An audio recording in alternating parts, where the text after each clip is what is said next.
All right, now before people get their panties in a bunch, it's a hoop tea kind of night, people. This is such a throwback, mostly because I know my boy Rob from Northern Revolutions. He's having a great week. I'm sure he's all jazzed up about all things going on with Oasis, and he made me an unofficial endorser of the hoop tea. Also because I ran out of beer and I'm having car problems, so I can't really go anywhere right now. And this is all I had. But hey, cheers to Saturday. Cheers to Trevor. I know you're having a good day too, buddy. Literally, I recorded a video, edited the video, opened up YouTube, saw that you had posted a video of your thoughts. I've not been able to see your video of your thoughts. So I don't know, but hey, Trevor, if you're around, man, and you want to come hang out, I want to hear all your thoughts in the flesh from your experience today with Black Sabbath, since you were there watching, I think. No, it's cool to see you and Vance going back and forth, talking about the stuff. Sir, you should know that there's two things in this world that will get me on a floor, and streaming on YouTube is not one of them, okay? So I am no, this is what I'm testing out the setup here. This is my bedroom, and it's where most of my records are. But you know, I know a lot of people were like falling in love with the blinds and all those different things, but then other people were like, dude, those blinds make you look like a pedophile. And I'm like, the joke is it's not the blinds. So no, I'm in a chair, my ass be in a chair, and I'm just in my bedroom on my laptop and records behind me. Yeah. Let's get this going here. We're putting it out. We are putting the link out for the people.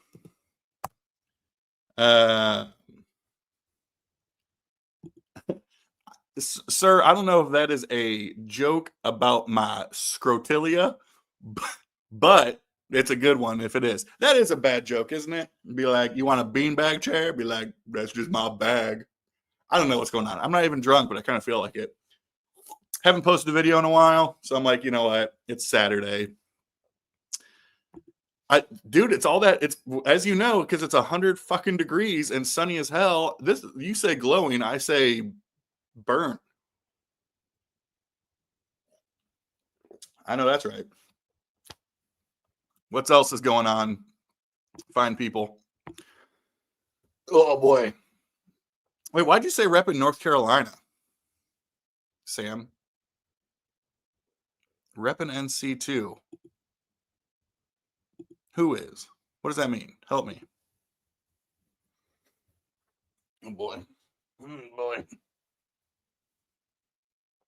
Let's see here. What did I just do? Well, I'll spoil the fun for some people, as if there's any fun that goes on here. I just recorded a video. I'll post it probably tomorrow because I don't want to deal with that tonight. But the backstory is when I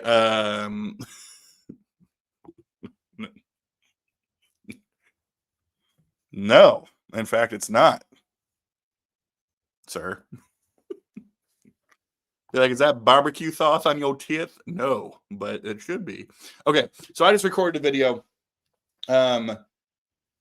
Context of this is a couple years ago when I first started the YouTube channel. One of the first videos I did that sort of like, it didn't take off. Like this is not go viral, but you know, like you start a channel and people are really supportive and people are liking your stuff, and then you get that like that first video that sort of like basically expands outside of your inner circle. And so I did a video that was like 5 underrated, underappreciated live records, classic live records.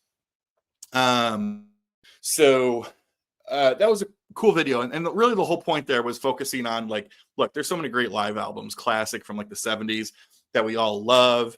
And people talk about all the time, right? I was like, I'm trying to fill a little bit of a void in the sense of, why don't we talk about maybe some records or artists, bands, whatever, that other people don't talk about as much at all, and focus on them because they're fucking dope too. And so since those records are out right now, I figured I'll talk about them.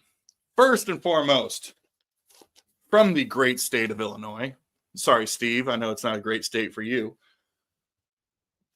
It's the band Head East. Okay, so this is such a throwback because Head East, a lot of people will know Head East. If you don't know Head East, you probably know the song Never Been Any Reason, Save My Life. It's sort of like this mid-late 70s like AOR anthem in a sense. And I think a lot of people associate that with being a little bit of a one-hit wonder. And they kind of might be, depending on how you want to define that. But I got this record and threw it on. I was like, I have never heard anything else from this band ever. And this is the live record, double live record. Like, I want to check this out. And man, does this thing smoke. The other sort of, okay. See, Sam, this is my fucking joke. This is my fucking joke. See, I'm sorry to swear at you, but this is my joke. I've been using that joke for 30 years. 30 years. Head East, don't they sing King of Wishful Thinking? No, man. That's Go West, but that's the joke, man. Oh, that's a great song, though. I do love that song to death. Anyway, no, never been any reason, but the whole rest of this album smokes, man. I think, this is I would say, probably not even a purely American thing. This is like a purely Midwest America thing. I don't think Head East did anything outside of that sort of like, obviously Illinois and Indiana, some of those surrounding areas and all that type of stuff. And so, yeah, but this record just absolutely smokes. Easy to find. It's a $5 holler. It's great stuff all around. Check it out. Olivier is here. I love this. Hey, just got home from the yacht club. Hadn't had 4 beers. Thought you might relate. The question is, why'd you only have 4? Also, how do I get a yacht club? I know you're like the coolest person in the world, Olivier, but you can't just be like, just got home from the yacht club, had 4 beers. How's your Saturday? Man. Well, wait, King of Wishful Thinking? Although I know I will. And I tell myself. All right, see, there's your copyright. Shout out to the coffee drinkers. Hey, I am a coffee drinker for sure. Just not at 9:30 at night. Unless, gosh, those days that I was in grad school and I was cranking out some academia, as it were. Man, me and my roommates had some long nights, man. We put on, pots of coffee at 10, 11, 12 o'clock at night. We're just chugging away on some mediocre Folgers. But now I do appreciate Ryan here. Are you coffee drinking now, like at night? Is this a decaf thing? Does the caffeine bother you? I actually don't know to the extent that caffeine impacts me from like a stimulant sort of perspective anymore. I feel like, and this is probably true for a lot of people, like caffeine is like a way to get back to the mean, Maybe that's what an addiction is. I don't know. Oh, so okay, here we go. You and Sam, you and Americana Flam over there with your decaf only. I get it. I totally get it. See, y'all just coming in, all different things. All right. Let's see. What else do we have here? Okay, we do have a special guest that's backstage here. And Brian is here, and he only drinks decaf. What? So is it the flavor? Y'all just like the taste of, dirt water? And now, how do you drink it? That's the better question. I'm just straight black, Not defining my identity here, more or less the different things. But let's get on with the show here. I did not watch a single thing of Oasis or a single thing of the Black Sabbath stuff today, but I know a lot of people who did, and I did see some clips here and there. But I'm going to bring him to the stage right now and see what he thinks all the way from the greater Tacoma area. Welcome to the stage. It's Trevor from Fly Round and Spun. My man. Cheers. Cheers, man. Old school Coors, huh? Yeah. Cobra Kai, no mercy. Wow. Those little, God, what do you call those? Those little like torpedoes, huh? The stubbies. That's that's what they used to call me. Okay. Hey, wink, wink, nudge, nudge. Know what I I was mean? going to say, yeah, the only thing that's in common between what you're drinking out of and what is below my belt is the name. All right. So you posted a video. So I want to make sure people know that you posted not a reaction, but kind of, your thoughts, feelings, that sort of thing.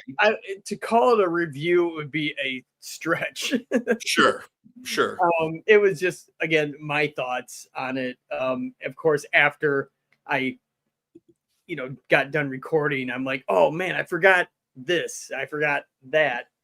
Sure. I was so ill prepared, but it was just a natural, well, yeah, kind of reaction afterwards. All I could say is there's no real spoilers, but I thought it was worth a $30 pay-per-view. So it was 30, right? And a couple fees in there, but Sure. but you know what? Yeah. I got a lot out of it. I got a full day of great music. Right. It was all fucking day, right? It started here 7 a.m. and lasted till 5 p.m. That's so worth it. Yeah. It was apparently it was a 2-hour delay from the actual live event. Yeah. I don't know why. What, to censor it? But in case somebody croaks or something, maybe. Right? Yeah. But yeah, the bands, every band did a cover. Yeah. For Sabbath. They would do 1 to 3 of their own songs. Someone did multiple. No, it was Guns N' Roses did like 3 covers of Sabbath. They're just that good, Yeah. Let's see. A hot list we're citing these days. Oh, a hat list. I thought you said hot list. I was like, sir, we there's no such thing. Yeah, I know. It's hot. Well, like Alex was saying, it's hot there, but it's just in this room. It's just warm. I even got like the Yazoo fan or whatever from Costco, whatever it's called. But yeah, it was a good day. I really liked it a lot. Got on a text with of course our buddy Anthony all day. And I'm sure it was bugging the shit out of Steve, Gary, and Mike because we're just going on and on and on about it. So yeah, it was a good day. What did you hear about Oasis? Was that also like a pay-per-view or broadcasted? I don't know anything about the Oasis one. I just know that it happened. Oh no, I don't think it was. I just a lot of folks talking about it. Yeah. Okay. Yeah, I don't think that was. There's obviously videos and stuff like that circulating, but people. Oh yeah, let's do the, phone stuff, which is what you probably see a lot on YouTube. I don't know if anyone's going to extract video from the stream or not. I'm sure they will. Yeah. But I am hoping for like a DVD/Blu-ray or pay for the digital, which is usually what I do. When it comes to video stuff, I don't like to get physical formats on it. Right. Right. Like you're not going to get like a Blu-ray or something. No, because I honestly, I rarely watch television. Yeah. I'm on a little screen all the time. So anyway, your day. How's your weekend going? I'm assuming you're off yesterday. Yeah, we was off yesterday and then most of Thursday as well. So yeah, extended long weekend, which is great. I appreciate that, and just getting through summer. I guess I don't know like it's like just it's hot as hell all the time. I'm always sweating. But good. Good. Busy at work, so like the days off are nice for sure. How loud was Columbus last night? Were you bothered by it or? Well, yeah. So Columbus does their Red, White, and Boom on that happened on Thursday night. Okay. But it is like a massive event. Like it's like 400,000 people. Oh, I'm sure. It's pretty damn big. So, Yeah, and so, but it's like, they don't start like that's like the city organized thing, and this shit doesn't start until 10 p.m. Well, yeah. Which I get. It's got to be dark. But yeah, and then you get like there's a handful of things going on last night, and I'm sure over the next week or whatever, there's going to be a fair share of small firecrackers and all that type of stuff. But not too bad. I mean, I sleep with a big ass fan on, and all that type of stuff too. So the noises get pretty drowned out. I will say though, it allowed me to feel less guilty about playing music at 10 p.m. on a Thursday, knowing that the war is going on in the back. Yeah, here we live in an unincorporated area, so the rules are a bit looser here. Yeah, I mean, there was a lot of booms going on around here. People paying off, like using their entire paycheck to blow up. Right. But we had to dose our dogs with CBD. Right. I mean, that's in fact, we might do it tonight. I'm probably jinxing myself because it's 6:30 here. Yeah. We haven't heard anything. This is weird with it being on a weekend. I thought it was going to be like July 4th over like 3 days, and then so far it's been quiet. But it's still sunlight out. Right. Too. Well, soon it gets dark, right? Yeah, we'll see, but we'll probably dose the dogs again. I usually wear like these Beats earbuds at night. Oh yeah. And play music, so it didn't really bother me that much last night. But then again, I worked yesterday, so I was tired as all hell. So yeah, you able to get to sleep. Well, I had to. I mean, for us, it was triple time to work yesterday. So hell yeah, I'm gonna work. Oh, dude, that's amazing. Yeah, right before the trip. Hell yeah. Right. Yeah, that'll be a great time. So many people. Yeah, I mean, you got your own trip coming up soon too. I mean, are you leaving the 18th, 17th? I gotta double check. Well, whatever day Sam's getting married on a Saturday. Right. So I'm going down there on Saturday and coming back on Sunday. The other thing too, so I'm making like a super quick trip, because the other thing that was sort of playing against Buffalo a little bit for me personally was that the following weekend, not even the following weekend, the following week is like the biggest work event of my career. And so I was pretty anxious about taking essentially, like 4 days off before that, knowing how much shit goes wrong with event planning and all that type of stuff. And so I was a little bit nervous about it anyway. And so there's that. But yeah, I mean, it'll be a good time. It'll be great to see Sam and meet all his people and do the Virginia thing, as they call it. What do you call it, Sam? The Virginia squaddle? I don't know. It's some kind of weird thing he gets into.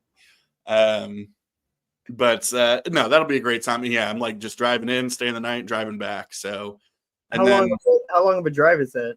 Well, it's funny. I was looking because I was looking at flights, and like they were like absurd, like $800 to $1,200. And I realized, I was like, wait, like how far is it just drive? It's 5.5 hours. So yeah, I'm like, that'll be easy.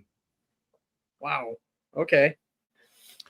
So yeah, that'd be good. But yeah, I mean, I'll definitely, miss you all there. And I mean, I hope everything obviously continues for years to come, right? That's the goal. Because this is going to be an annual thing. I mean, next year, Mike and Patty will actually have the house. That's right.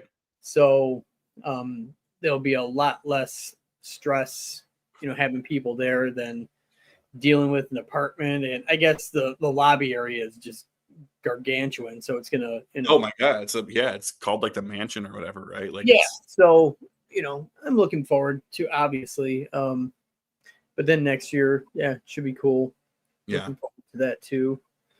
And I know we've talked about it before, but it'd be kind of cool to have this thing travel around the country in following years. Right. Just so we can check out different scenes. Well, for sure. And, and also like, I mean, look, right. Mike and Patty are amazing hosts, like it's nothing against that, but it's like, honestly, a great place to do it would be like Toronto. Like, you know what I mean? But like being able to open it up so that, not people aren't having to, fly in from all over the place and all that type of stuff. So, but yeah, I'm sure, we got to put the committee, there has to be some leadership here. We're going to have to put together a committee to make some recommendations to like, the VC social leadership gods out there, like who takes this on? Scott, hey man, I hope you're doing well down there. Good to see you. Let me get back here. Hey man, I know it's been, a couple of weeks since a video. And so, I recorded one earlier and I figured I'd jump on here since this is fun and hilarious and all that type of stuff. But I hope you're doing well, bro. I don't know if I talked to you. I don't know if it's been, when I saw Say She the other night, I was thinking of you, man. They fucking smoked. They were incredible. Brian's still talking about some things. I don't know what this is. Someone help me here. What do we got? It looks like, is that the Brazilian flag? Is it Brazilian flag? It's super, super tiny. I figured it was either. It does look Brazilian flag. It also, I thought for a second they might have been dollar bills, but no, I believe that's the Brazilian flag. If I only had a device to look up such information. That's right. Let's see. Brazil flag. Hey, look at that. Hooray. Is this now the only band I know from Brazil here is your favorite Sepultura, right? Sepultura. Sepultura. Sepultura. Yes. You know what? They have like a pretty like wild story though. Like how they started like super poor. I mean like, oh yeah, poor as fuck. Right. Like, oh yeah, banging shit around. Yeah. Yeah. The fact that they made it to what they did and where they're at is just, that should be a documentary right there. Hey, Mike. Is Mike your guy? Mike is my guy. He is my homeboy, literally, both Clarkston guys. So we went to high school together, but we just met back in April. Oh, that's awesome. There he goes. Hey, coming to Columbus for work this week. Oh, nice. Any stories you recommend? I always end up with Spoonful. I mean, Spoonful's a great place to end up, especially to kind of depends where you're working. Spoonful's nice because it's the only place that's downtown. So, like, if you are working downtown, then Spoonful's right there. The other great thing about Columbus is that all of your great stores are pretty much in like the same like 2 square mile radius. Depending on what you're into, Mike, and the type of stores you like, the big one that so many people go to, it's by far the most popular, busiest, and sort of like renowned, what have you, is Used Kids Records. It's huge, ton of new stuff, a ton of used stuff. I mean, they got everything. They're a gigantic store, awesome store. If you're into like classic used stuff, though, like if you just like to go dig and find like really great like original pressings from stuff from like 60s, 70s, all that type of stuff, my personal favorite is Elizabeth's Records. They are typically closed though on Monday and Tuesday, depending on when you're coming in. What's great though is like you have Used Kids, you have Elizabeth's. RPM is another great store, which is less than a mile from each of those. Lost Weekend is another great store. All of those stores, so Used Kids, Elizabeth's, Lost Weekend, and RPM.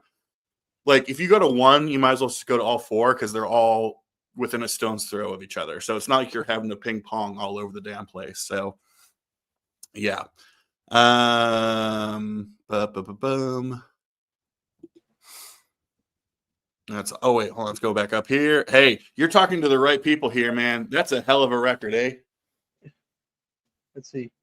Yeah, you go ahead. You pull it. It's still in my like heavy spins rotation right now over in the other room. Where do I? Is it right here? Right here. Ah, there we go. Now we're talking. You were so right though, man, about how just sexy that record is. Yeah, Scott. I don't know if you saw my review on this thing, but you got to be careful of what you're doing and who you're around when this album. That's why I just carry a towel around all the time. You never know when you're gonna walk into like a Qdoba and hear Duran Jones and have to exit. You know, you just don't know. Don't be wearing sweatpants. That's why people watch us, I guess, right? I was kind of surprised that their newest album is going to be through Karma Chief. No, for sure, yeah. And I was emailing back and forth with Terry a bit because I wanted to get him on to talk about his new record that gets released on Friday. And so him and I were going back and forth or whatever, and it just sounds like what Say She wants to do just makes more sense for a different label, but it's all sort of like falls under the same like secretly distribution family. So there's still it's complicated label stuff, but it sounds like it's a similar type of relationship that they have with like a Duran Jones, for example, where they're on Dead Oceans now, but they're still kind of like a coal mine, entity in so many ways. I noticed on here that I didn't see coal mine listed anywhere on this thing. Yeah, I mean they've been off, so only their first record was on Coal Mine, and so really? they've been technically off the with Dead Oceans for their last 3. Okay, well, I mean, but the imprint isn't even on. Is it on American Love Call? I don't think it. Yeah, it is. Yeah. So that's how it was. I think with Black Pumas were the same way, where it was like Black Pumas was released, and then it was sort of like dual labels in a sense, right? And then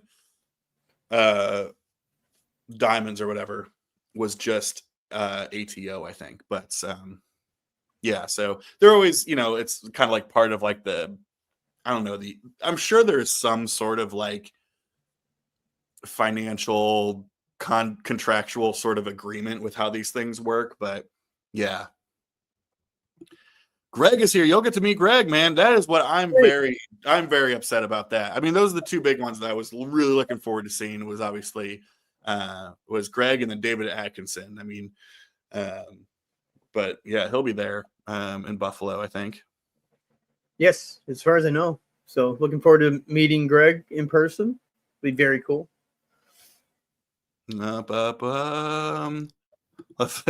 Play us a deep cut from Thin Lizzy. Well, actually, hold on. I have on the turntable right now. I got my you got a VMP on that version of Jailbreak.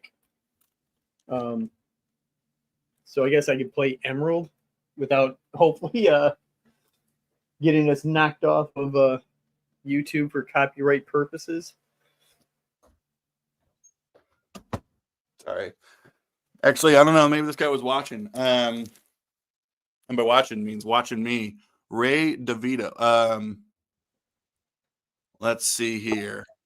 Well, here's the thing. I just picked this up. Now, so this is Thin Lizzy's debut record. Mm-hmm. This is not an original.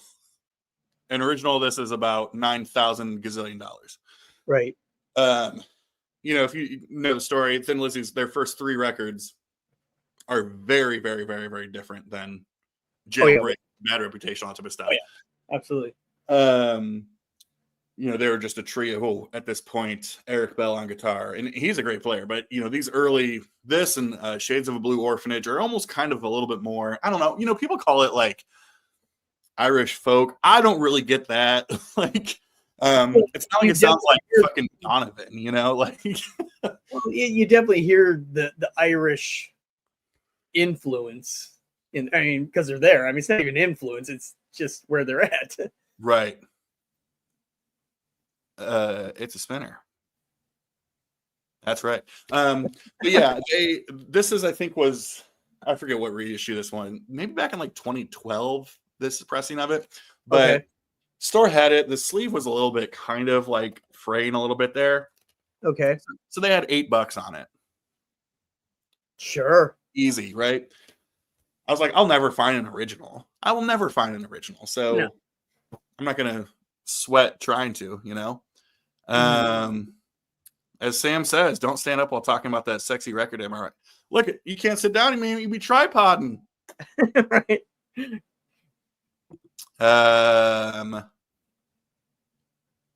Yes, exactly. Yeah. So Leroy Conroy is sort of like the performer name of Terry Cole. So, you know, Terry's done a lot of stuff over the years. I mean, the first record on Coal Mine was the Jive Turkeys, where he's playing bass. He's done stuff with the TC Connection, and he's played and produced a lot of different things. But this is technically his debut solo LP that comes out on Friday. Cool. So, a lot, yeah. Cars are great. We love the cars. Metallica, Master Puppets, Ride the Lightning on vinyl's pretty good, I'd say. Now, what do you prefer? Are you a Master guy or Ride the Lightning? Dude, that is one of those like coin toss albums, you know. Yeah. I discovered them when Lightning was their latest thing out. Yeah. Of course, followed by Master of Puppets, and I've told those tales a billion times of, you know, seeing them shortly after. Yep. So yeah, it depends on not even the day, it depends on the hour of which one I prefer. They're sibling records. For sure. I think I like the how do I say that? Like, this is a video idea, right? Like, sort of like I want to like basically pull 10 classic records and say, or like 10 classic bands, and then pull 2 of the records from each band and kind of say, this is what people say is the best. And I agree. This is the better album. This is the best album. Right. This is the one I like more. Yeah. You know? And it doesn't even necessarily need to be like contrarian about it. No. I mean, you could, I guess. I mean, you know, I make no bones about, like, well, going back on Sabbath, Born Again, people bitch up and down about the production on it. That's the way I've always known it, so it never bothered me. I mean, I was like 13 when that came out. I didn't know jack shit about production at the time, so I just knew what it sounded like. So I've never had a problem with it. There we go. Just so having that the B section is right behind me here. So there you go. You know, I love this record. It's a great fucking record. The title track kills me. Oh. I love the title track. Well, yeah, and then Disturbing the Priest is great. That was sort of wasn't Disturbing the Priest kind of Ian giving a little bit of hit? That was like him doing his Child in Time 10 years later, sort of thing, 15 years later. And the story was that there was, you know, a priest or a vicar, as they say over there, that lived nearby where they were recording. Yeah. So, that's amazing. But, I mean, when they supposedly Tony's going to try to remix it and put that out. So, you know, I rarely ever do doubles of anything, but I'll do a double of that. Actually, hey, 1 second. Actually, when I'm getting up, entertain the troops again. Okay, well, so let's see what can I come up with right now. Well, let me read through. Let's see, we got. Let's see, what was the last comment there? Okay, so Thin Lizzy's first album is terribly underrated. True. Yeah, one day it's Ride. The next ask me next week. It's Master. Orion is my favorite song after all. Good point. That's right. Let's see. Go see these Sinceres. Yes, you turned me on to those guys. Yeah. Oh yeah. No, you got to, man. It's with the Sinceres and the Altons. Yeah, I saw that earlier, man. You got to go to that, brother. You got to go to that. Greg, so I didn't even get this. Literally, I went to my mailbox and got this at about 8:30 or so. Greg sent me this record as some VCLT, which is awesome. Joey Bonamassa. I remember getting into him kind of like when he first quote unquote like hit, which was back in, I want to say like the mid 2000s or something. Like I don't know how I was hearing about him, just like maybe local like radio stuff. And I've always just been a huge fan. I love Black Country Communion stuff he does with them. But I've always just I think he one of the most incredible guitar players on the fucking planet. I mean, right. But B, what I love about his playing is that, his background, he's a blues player, but he's also like the most technical, like shredding, but in a very bluesy way. Like his runs remind me of like Eric Johnson, like in just like how fast they are and how clean and crisp and smooth they are. And so Greg had reached out to me and he was like, "Hey, like, do you like Joe Bonamassa?" I'm like, "I do. I don't own anything of his on vinyl though. But if I did, like, I want it to be a live record. Like, he's just one of those players. I'm like, the studio stuff's great, but like, I want to hear him live, just ripping with the band." Right. And he had found this for really cheap, I guess, at a flea market or something, and then realized he already had it. Oh, okay. And so he signed it to me. Man, Greg, this is awesome. I actually played the first. It's 3 LPs, so I played the first one before jumping on here, and it just absolutely smokes. I could not be more thankful for this. So, cheers, man! Awesome stuff. Oh, I see. Embryotic is heading out. Good to see you, Brian. Well, sorry to see you, Brian. I was going to say, I thought this was like kind of look like Brian a little bit. No, that's me. No, that's me Monday morning when my alarm goes off. I'm like, yeah. You what? 2:00 in the morning? Oh yeah, especially Monday. Oh. Let's see.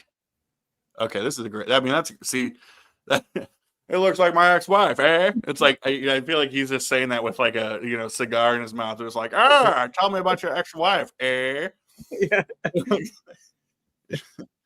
Well, adjusting the tie. Right. It's a digital bitch, eh?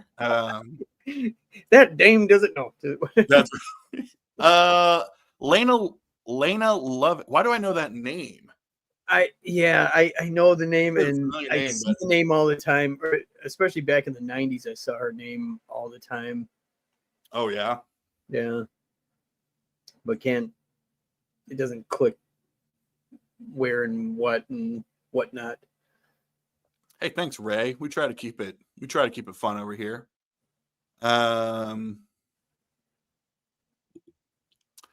Man, I mean, just it just being in a place with so many classic historic venues, man. Back when, like, I mean, obviously New York City, you can, chuck a rock and hit about 14, classic places. But you also hear about all the places that no longer exist that were, that kind of stuff is sad. Like, like you think about like the Fillmore East in New York, right?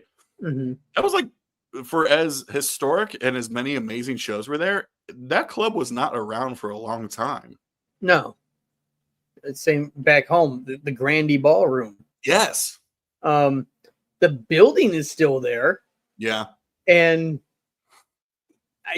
if there was enough investors, I don't know, from what I get, I've never been to where it's at, but apparently it's in like one of the shittiest neighborhoods. Yeah. It'd be hard to get people in there. But then again, Harpo's is still around, so who knows? Yeah. Do they have like a I don't know, like a plaque or something? Like, is there like a portion of the building that pays sort of tribute to the ballroom? I doubt it, because if they put it up, probably within 24 hours it gets stolen. So that's probably fair. Yeah, man, that's awesome. I don't think I had 2 Sinceres records. I have the promo, and then I think one I sent to Ed from On My Turntable. because he's a big fan, and so he's got that one. But yeah, let's see. Man, I'm loving it. Great. I mean, I could just. That's my type of stuff for sure. Sam, that's a bad joke. You should know better than doing a Lena Shuffle joke. I would have made the same one. Yeah. Well, and back on the Sabbath. So did you have like a personal like favorite or like, ooh, those guys killed it, or like, something like that you really impressed with? I never really got into them, not because I didn't like them, just nothing really clicked. But the opening band, Mastodon. Yeah. They killed it, and then they ended their set with a cover of Supernaut. Unfortunately, the sound guy didn't realize the drummer was singing. Yeah. So it sounded like a long instrumental. Right. And his vocals didn't come into the last verse. Yeah, I think I saw that. Yeah. So, but yeah, they killed it. All the bands killed it. They're honestly, Metallica surprised me with a cover of Johnny Blade, which I'm not a big fan of Never Say Die overall, right. But just the fact that they win. I mean, to me, anything off of Never Say Die is a deep cut. Because it's all going to be deep. That's right. Yeah. So not only a deep album, but a deep cut within that deep album. So that was kind of cool. Yeah. But with Ozzy and Sabbath, there was no surprises. Yeah. No, I mean, again, this is the clips I saw. Like, it was cool. Everything sounded great. So. FVA, Spinal Addict. Hey, man, good to see you. My goal for the next 2 weeks is to learn to properly pronounce your actual name. Good luck. That's a tall goal. Maybe that's okay. I mean, I know that tune has been covered to death, but I do remember, if it's the one I'm thinking of, like a very popular sort of like new wave one. Oh my goodness, look at this. Oh my God. Good morning? Yeah, I think it's the morning. You know what? Let's continue to have a little fun here. Let's see who wants to. Let's put it out there. There's a lot of VIPs in the room. You know what I mean? A lot of VIPs out there. We got Sam fucking around. We got Scott. We got FVA. We got Ben. I mean, we got everybody. We're global, man. That's what it's all about, man. That's like Mr. International. Like, move over, Pitbull. Yeah. Okay. So I get mistaken for Pitbull quite often. No. Shut the. I'm sure you do. Okay, let's see. Raw. Mew. Okay. Hold. Raw Mew. Okay. Thank you. He's done this before. Right. Raw Mew. Hold. It's kind of like trying to tell people how to pronounce the town I live in. I usually try to keep that on the down low. I'm outside of Tacoma, but yeah, you'll just be like, I'm in the greater SeaTac area. Yeah, so it's on paper. You read it; it's a hard name to pronounce. So yeah. When I get those phone calls of, hey, are you interested in selling your property? Scott's here. What's up, Scott? How you doing, man? I'm good, brother. How you hanging? Happy 5th. Happy 5th, right? Yeah. Let's keep it moving, right? Cheers. Cheers. How's everything in the greater Tampa, Clearwater, St. Pete area? It's raining like crazy right now, so I can't get out and do anything. So I'm a shut-in today. Hey, at least that means you're not going to get weekend fireworks. No. Yeah. They brought the festivities closer to where I live because down on the beach, it's all eroded from last year's, hurricane. So the parade was like right down my street, so it was pretty not gnarly yesterday in my neighborhood, my area. The city moved everything closer to where I live, and I was like, oh man. So everything was blocked off. It's hard to get in and out, you know, that kind of stuff. So. Oh man. Right. Yeah. I mean, not to go all tragic here, but that shit going on in Texas right now is I've just been watching that, man. I'm hearing all these stories, and it's just like, oh, I got to turn this off. I'm gonna start crying. Right. It's hard. I mean, all those little kids, man. I'm like, it's terrible. It's and that dude, the guy that tried to get his kids out of the house, he punched a window and cut his artery and died, man, right in front of his kids. You know what I mean? Oh, it's horrible what's going on over there. It's horrible. Yeah. Anyway, what's been spinning, Scott? Let's church it up a little bit, man. What you getting into? No, the reason why I'm excited because I'm dating myself, but I mean I saw Lena Lovitch back in the early '80s at the Ritz in New York City, and she was just the most amazing fucking performer ever. She sings like this, she does this kind of like German kind of thing going on, and she plays saxophone. Incredible. What? She had this song called Lucky Number that was really big, where she does that and it's like this really heavy duty like punk new wave thing, and she's got the 5-octave range. She's amazing. Oh damn. It's really cool. I'm jealous that you've been to the Ritz. That's one of the. I mean, I know it's Webster Hall now. Yeah. Well, with Webster Hall is Webster Hall. Yeah. Mm-hmm. Yeah. So, I mean, I lived at the Ritz, man. Huh? Just the history of what went through those doors. Yeah, it's incredible. Yeah. That was my stomping ground every weekend. In fact, a lot of the same people that just party there, we all knew each other, and so we would go in there, and everybody would have certain songs that they really, really liked. And we would just like run together in a circle and just like stomp hard with our Doc Martens on and just go crazy. And it was great. It was a great time. It was a great time. Yeah. Cool. I saw some of the greatest people there. And the biggest story I ever have for that place is that my friend used to work the door. She was she used to take tickets in the ticket booth, you know. My friend Sherry, she called me up and says, oh, this is before she had a big comeback. She goes, Tina Turner's coming to be here tonight. You got to come. I'll get you in. And I'm like, I could see her anytime. You know, she's not doing anything these days, man. You know, and the next day, my friend goes, you should have gone. You should have gone. And then, like about a week or two later, What's Love Got to Do with It was out. I blew that big time. Man, blew that big time. You know, I could have gone to see her for free in a little teeny club. You know, but whatever. But did you ever get to see her? I got to see her way in the nosebleeds like about a year later.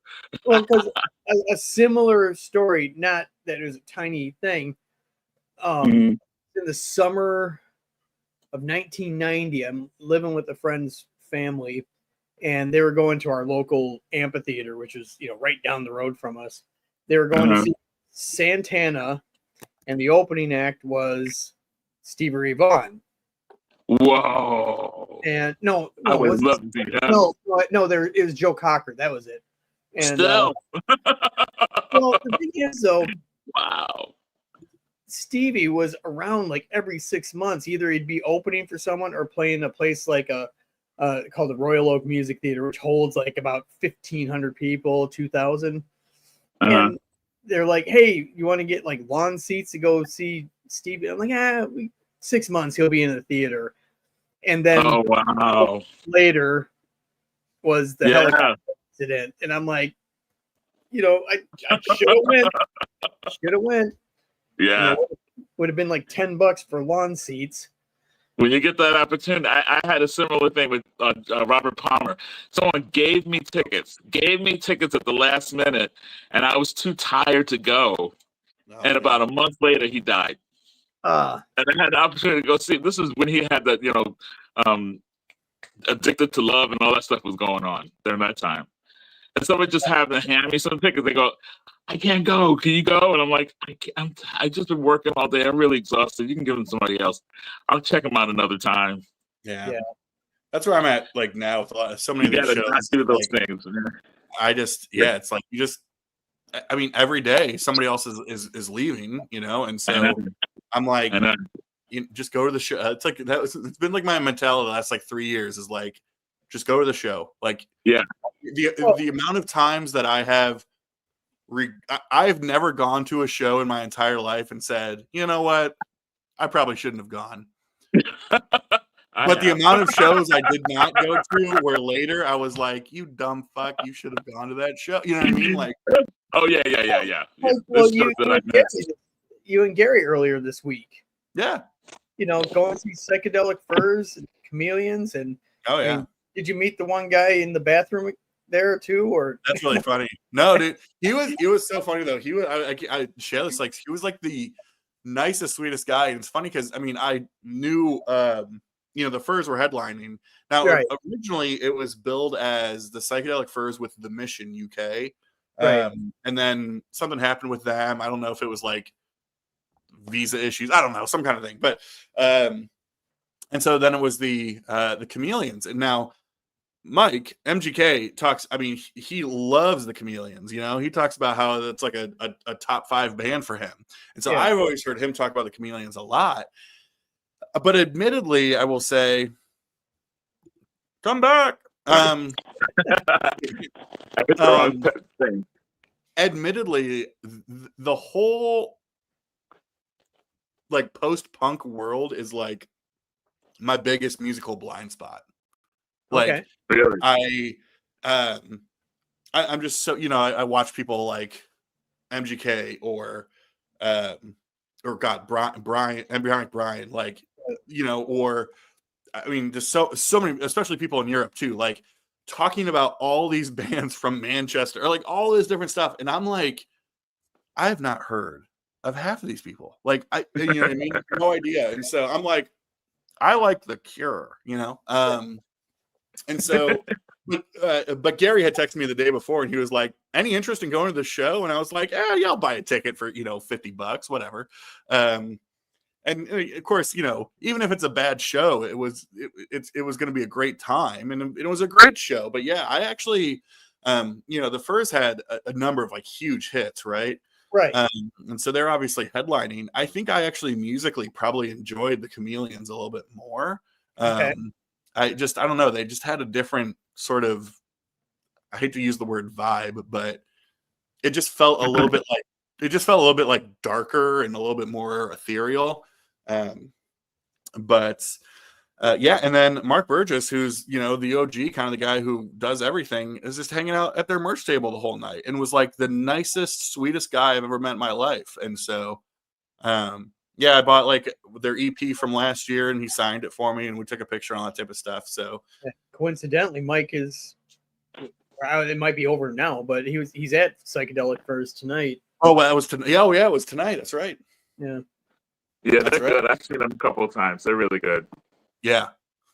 And those two brothers, man, they're great. I see Ben name dropping one of my homegirls there. Oh, let's see. Oh man, that's crazy, Mike. That's why you said the Furs. And when I was telling you about the Ritz, how people would like have certain songs that they would go off on. There was a girl that I always used to dance with there. Her name was, I only know her as Rita. She was this wild chick with this spiky white blonde hair and stuff. Everybody knows a Rita. Yeah, and she and I would see each other at the dance floor whenever the Furs Heartbeat came on, and we would go nuts. We would go nuts together on that song. It was our song. No, you couldn't. So great. That's amazing. Yeah, Trevor, is it you who has like kind of is it you who has a Meg White story? Not a Meg White story. It's just it was a week before White Blood Cells was released. The White Stripes did a tour of Detroit of just the clubs, and one of the clubs was like at the end of my block. Okay. So I walked the show, and the place holds like 400 people. But to me, it was just another. It's a local band that was popular, right? But not like worldwide. Yeah, right. They were extremely regional at that moment, and then Wow. 2 weeks later, Fell in Love with the Girl got released with that animated Lego video. that's right. That's cool. Yeah, I never saw that video that Gary put up. That was some great footage that he put up. Yeah. Gary's quite the cinematographer. yeah. I mean, he's like, I think I just jokingly called him Spielberg during the show. I was like, put the phone away, Spielberg. But what's also funny, and Trevor, you know this, like, I'm tall. Like, I'm a pretty tall dude. Yeah. But Gary is not tall. Now, I'm not going to call Gary short. That would be disrespectful. But what I will say is Gary, like, let's put it this way. When Gary and I go to a show, I have no problem seeing the stage no matter who's in front of me. Oh. Yeah. Not the same for my compadre. Yeah, I think Gary's about that much taller than I am. And so he's not taller than you, is he? I believe so, just by a little bit. Okay, but Trevor, you present taller than you are because you give. Yeah. This was weird. Actually, you were much shorter than I thought you were going to be. I get that because, like, over this stupid thing here, like, you present as like the metalhead, like, badass, like, oh, I was sucking down, Meg White sauce in the clubs while you were picking up crumbs from your bedroom. Right. Like, chugging PBRs all over your bald head and stuff. Like, you got all these wild, like, metalhead stories. And then, like, meet you in person, and I was like, oh, he's just a little guy. Alex. I was like, oh, yeah. Like, he's good. Yeah. I had the same. I got the same thing when I met Henry Rollins. He's short, isn't he? I am slightly taller than he is, but he's one of those guys that you'd think that would be like, I don't know about 6 foot, but just south of 6 foot. He's much smaller than I thought he'd be too. Yeah, but his aura is huge though. Yes, even when you're standing next to him, you know what I mean? Oh, absolutely. He still has that fierceness. I think the only reason I knew that he was short was because he's an actor. And so I remember, like, seeing him as, I forget what show. It was some kind of, like, crime show where he was playing the antagonist, some, like, white supremacist or something. Maybe it was Law and Order. I don't know. I watched Law and Order. Was it Anarchy? Sons of Anarchy? Wasn't he? He was. You're right. It was SOA. Yes. Yeah. That's the one. And I was like, is that fucking Hank? Yeah. Jason, have we not talked about this? I loved. Clearly, I loved that show so much I didn't remember that he was the one that was in it. But I remember, he played like a Nazi or some white supremacist or something, and like he, I was like, is that Henry? Like, and next to like a normal, and I'm like, he kind of small. Yeah. Sure. That's like once I was walking down the street. It's a weird story. I bumped into Bruce Springsteen, and at first I didn't know it was him because I expected him to be enormous, like tall. He's got this big energy. You know what I mean? Yeah. And I'm seeing he's holding bags for Patty. She's inside shopping. He's holding her shopping bags. He's standing outside on Greenwich Street, and I'm like, Bruce? I had just found out I had gotten a job. I had gotten a singing job overseas. So I was all excited. I was all happy. I was like, this is a great day. Here's Bruce Springsteen right in front. So we ended up talking for a while. You know what I mean? He's just standing outside the store. And he's small, but I couldn't get over how little he was. I was like, I just kept staring at him like, God, he's not a big dude. He's not a huge guy. I mean, he's built, but he wasn't you know, Yeah. wasn't that Right. kind of a presence in person, you know? It's So weird. much of that stuff too is like, obviously their energy and their iconic and all this type of stuff. And it's Yeah. weird to be like, oh my Yeah. God, like my musical hero is 5'5". But the other thing too, that for me as someone, I'm about, I don't know, we'll say 6'2.5". That's about Like, I'm 6'2", yeah. oh, that's right.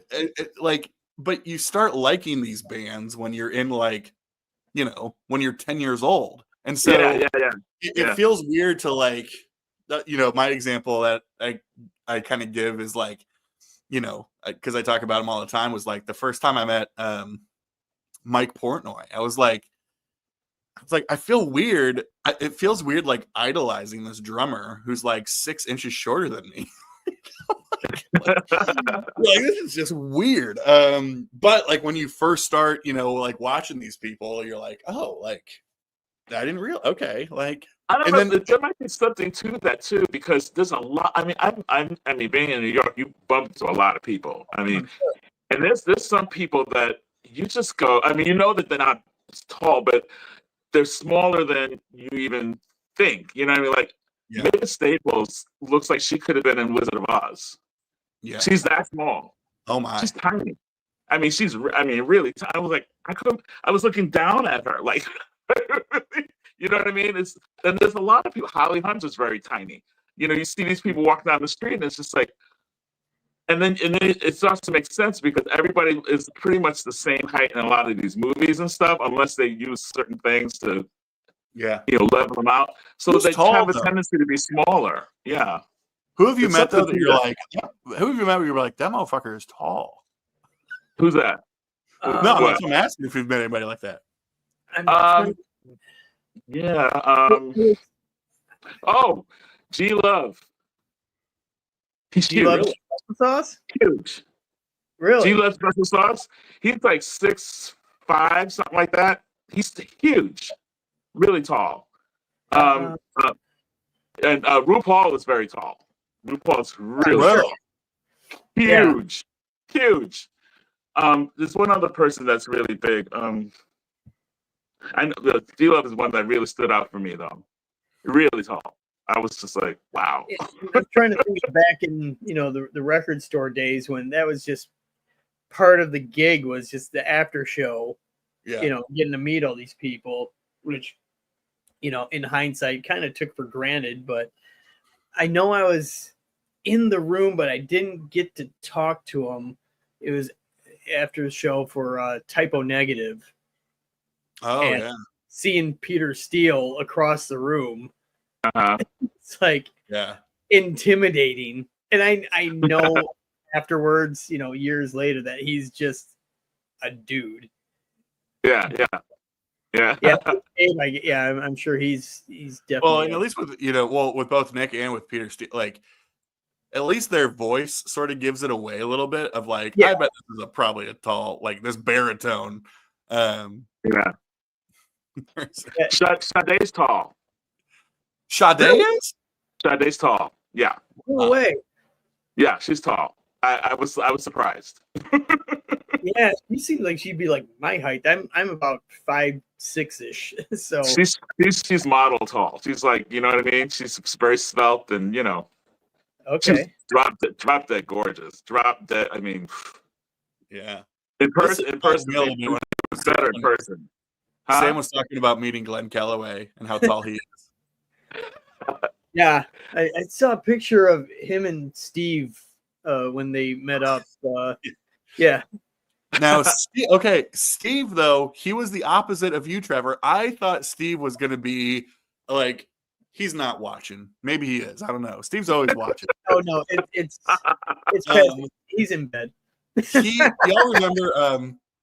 Do y'all remember? This is a reference.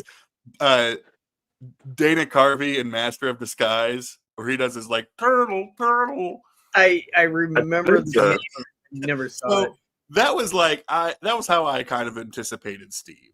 Like I was like, he's gonna be like Dana Carvey and like short, bald-headed man.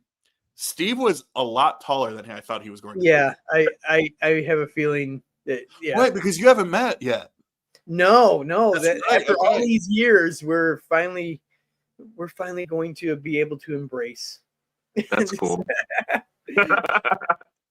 I heard, well, Rob the Wax is supposed to be really tall. I can see. Yeah, he is. Yeah, I met him That's right. last summer. Yeah, he was actually here in my town. He was over at Harry's Music Room. Really? Yeah, Yeah. there's a big kind of Pacific Northwest, VC get together. So Rachel was there. Of course, Mazzy. Yeah. And then some of the other guys. It was a nice gathering. It was right before the Buffalo thing, so it was kind of a primer for me because I met Chance at that. Okay. He was out there because him and his son went to see Pearl Jam. They were in town here, and yeah, Chance. He and I we talked for quite a bit because I think he and I are roughly the same age, so. Where everyone else is a bit more next generation, our statesmen.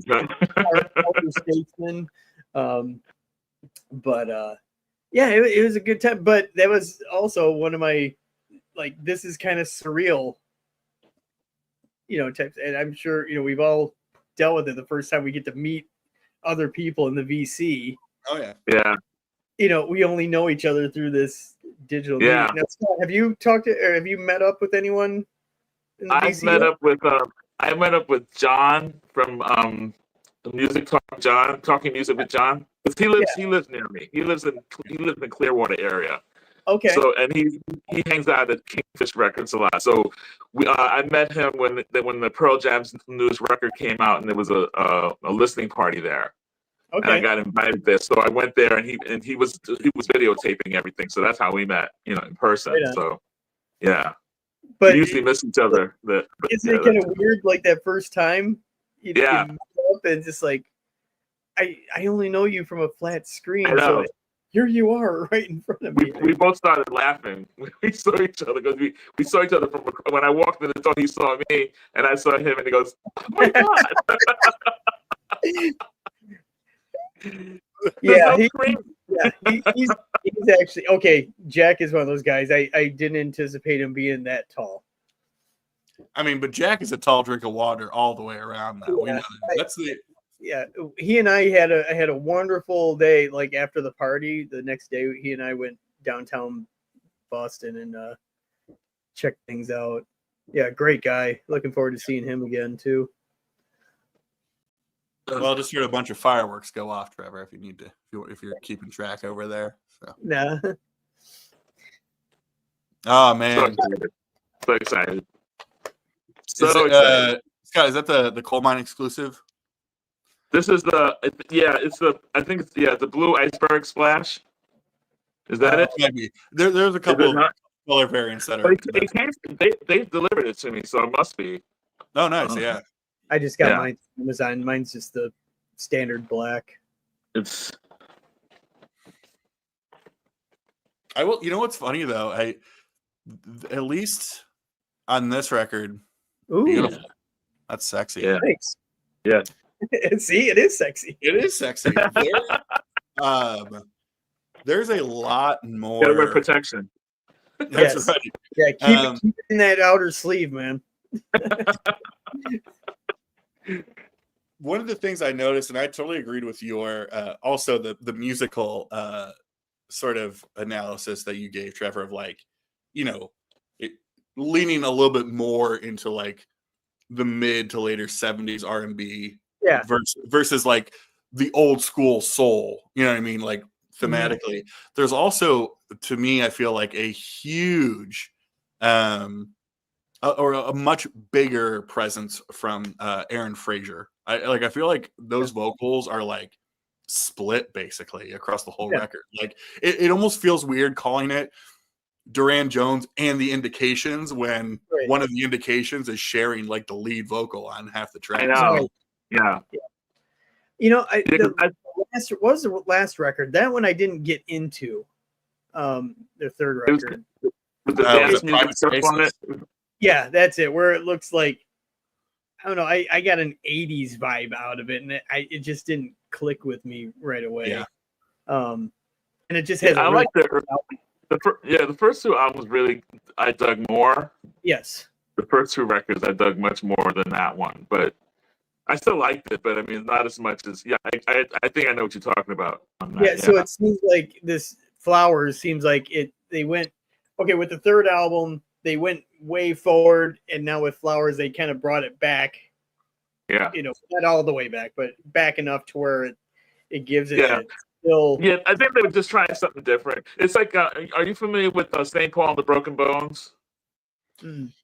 Yeah. You should check them out. They're from Alabama. The lead vocalist looks like this really kind of chunky, nerdy guy, but he sounds like not exactly like, but he's got that Otis Redding kind of way of singing. You know what I mean? But he looks like like an Uncle Fester. You know what I mean? Yeah. You know what I'm saying? So it just it doesn't match, but it's so cool. But anyway, but they did this. They do the same kind of stuff like the Indications. Yeah. Okay. But they've been doing a lot of experimental. The last two albums are very experimental. They're doing something very different, and I'm not really sure how I feel about it, but I mean it's their thing. They want to do whatever they want to do. But I think they're probably going to come back to that basic, that really good down home soul stuff, which is really good. Yeah. Well, I mean, that's kind of like, this is kind of going back almost 15 years. Like Fits in the Tantrums. Yeah, I liked them in the beginning. The very first record is just awesome. Oh my God, they were so good. I interviewed Fitz. I interviewed Fitz when he came to town on my radio show, and he was great. He talked about his, how he got to know Daryl Hall because he kind of sounds like him, and that kind of thing. And so they kind of met that way. And I think he ended up doing the Daryl's house or whatever. But he talked a lot about that. But he's really cool. But yeah, the later stuff got to me a little too commercial. Yeah, well, and I know like Motown is, a worldwide thing, but it's growing up and it's in your backyard. Yeah. You grow, it's very omnipresent, when you grow up. So I heard a lot of Motown in that first record. So of course I'm like, I dig this a whole lot. And a bit of the Philadelphia stuff too. Yeah. And then by the time like the next record or two came out, I lost interest. The second one was really good. The next one that had the it's what is it? The one with the morning song on it all. I like that it was a black album with the pink thing on the. I like that one. But the one that had the clap your hand thing. Yeah. The clap your hands record. I was like, I'm not into this one at all. It was too poppy. It just sounded too. It was watered down. You know what I mean? It was too hooky. It was very hooky. Yeah. As I like to say, when that song hits at the club, I always say, I can make that ass clap. I hated that song. Oh my God. Are you guys familiar with Adrian Young? Yeah, I know. He's the one. He and Ali Shaheed Muhammad from Tribe Called Quest. They put together that whole series of Jazz is Dead. Yep, that's why I know. I know that series. Yep. Well, he has his own stuff. This stuff, and he had this record called The Midnight Hour, with a lot of different guests on it. Ooh. Okay. And this is what Ali Shaheed Muhammad, and this is the newest one. It's called something about April 3. I just saw them last Friday. Oh, it's cool.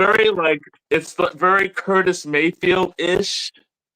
It's very black exploitation, 70s black exploitation kind of stuff. It's mostly instrumental, but he sometimes has people singing and some people rapping on it. He plays he's self-taught. He plays guitar and he plays keyboards and stuff, but he's all self-taught. He was originally in a hip hop group. I'm not sure, but he used to scratch. He was the scratcher, but he felt that he needed to learn, if he really wanted to stay in the business, he wanted to learn how to play music, and he did that, and he found another path now. And he's killing it, man. He came with an orchestra, like a small orchestra. packed house. I couldn't believe how packed it was. I mean, so many people came. I said, "Oh, these people know this guy." Oh my god, it was really good, really good show. But yeah, you should check him out on Spotify or whatever, stream it or whatever you stream on. But Adrian Young, and it's Younge. Now I'm looking it up, so it'll be in my history at least for Adrian.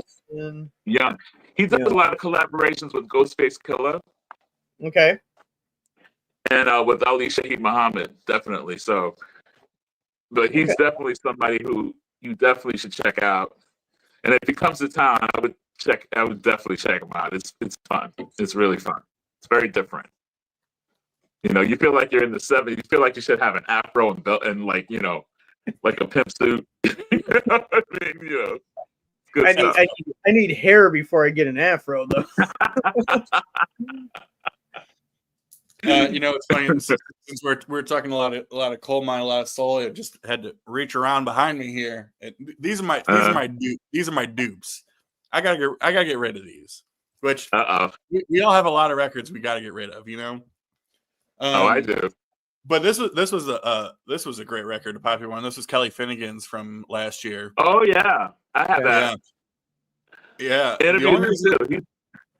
He's awesome. He's amazing. Super friendly guy too. Yeah, very nice. And the band Monophonics, I mean, they kill.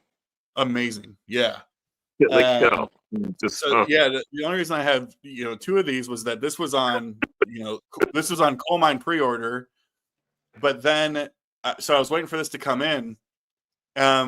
Did you get this one, Scott? Yeah. So do you remember when? Yeah. So with the pre-order bundle, it came with the 45 adapter that was also the grinder. Okay. and in typical just like hilarious fashion, the prototype that was given for the grinder was not the proper size. So the adapter grinder got back ordered, and it created like this like. So they're like, "Oh, we're so sorry that we're a little bit delayed in shipping out the record because we're waiting for the accurate grinder size to come in." So, anyways, he did an in-store appearance at one of my locals, and so I was like, "Well, he's gonna do like a signing, all this stuff. I'll just buy one of the, I'll buy one here and figure out." Okay. That's what I got to do. And that's actually most of the reason why I have like all these like multiples of like these coal mine records is because I'll end up like seeing them at a show and then getting them to sign something and have multiple. So Yeah, I like Kelly Finnegan. I even have the instrument. There's his first solo album. There's a instrumental version of the whole thing, and I play that sometimes just to chill. That's I like the instrumental one too as well, so it's really good. Yeah, I dig him a lot. Hey. I'm a coal mine. Well, we're both coal mine like addicts, right? Yeah. And Trevor, in a lot of ways, too. All of us. Where I was. Yeah. Well, yeah, I discovered Duran Jones off of the TV version of what is it? High Fidelity. Okay. Hulu. Oh, really? I heard this song. I'm like, I thought it was some old group because that's what I've heard the early stuff. It sounded, some late 60s, and I Shazammed it, over the TV. I'm like, Duran Jones. Okay, did more research. I'm like, oh God, these guys are like young. Yeah. So he was great. So I'm excited. I'll be seeing them here in November. Mm-hmm. But I saw him, his solo band last summer, opening for Orville Peck. That was kind of a Orville Peck is wild. I remember that. Yeah, I remember you going to that. Who opened for him? It was Duran, or was it? It was just Duran Jones solo. Yeah. And it makes sense that he opened for Orville because his album was all about the LGBTQ kind of thing, Yeah, and then Orville, What is he released his solo record last year. Wait till I get over you? No, wait till I get yeah. something. Wait till I get over. Yeah. Yes. But Which is it's about actually, living in his hometown and all that. Yeah. yeah, like it's a concept. I mean, it's a story record Yeah. It's of very good. Really him good. and like being raised in like Louisiana and like all this kind of stuff. Mhm.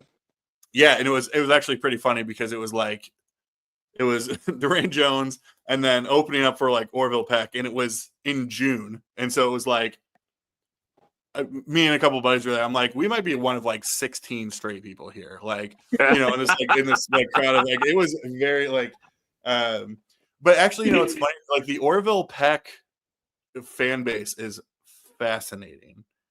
It's very it's diverse. It is because like I'm seeing like frat bros walk in there who just like country music, and I'm like, yep. All right, Dan. Yep. But there's some of the newer people who do that kind of thing, like Charlie Crockett's fan base is very diverse too. I was very surprised. Oh, it's interesting. like really like older people and really young people and hipsters and like trucker hat guys and I mean just cowboy hat guys. I mean just all kinds of people. Yeah, amazing. People you would think be only into hip hop were there. I mean, it was just tons of.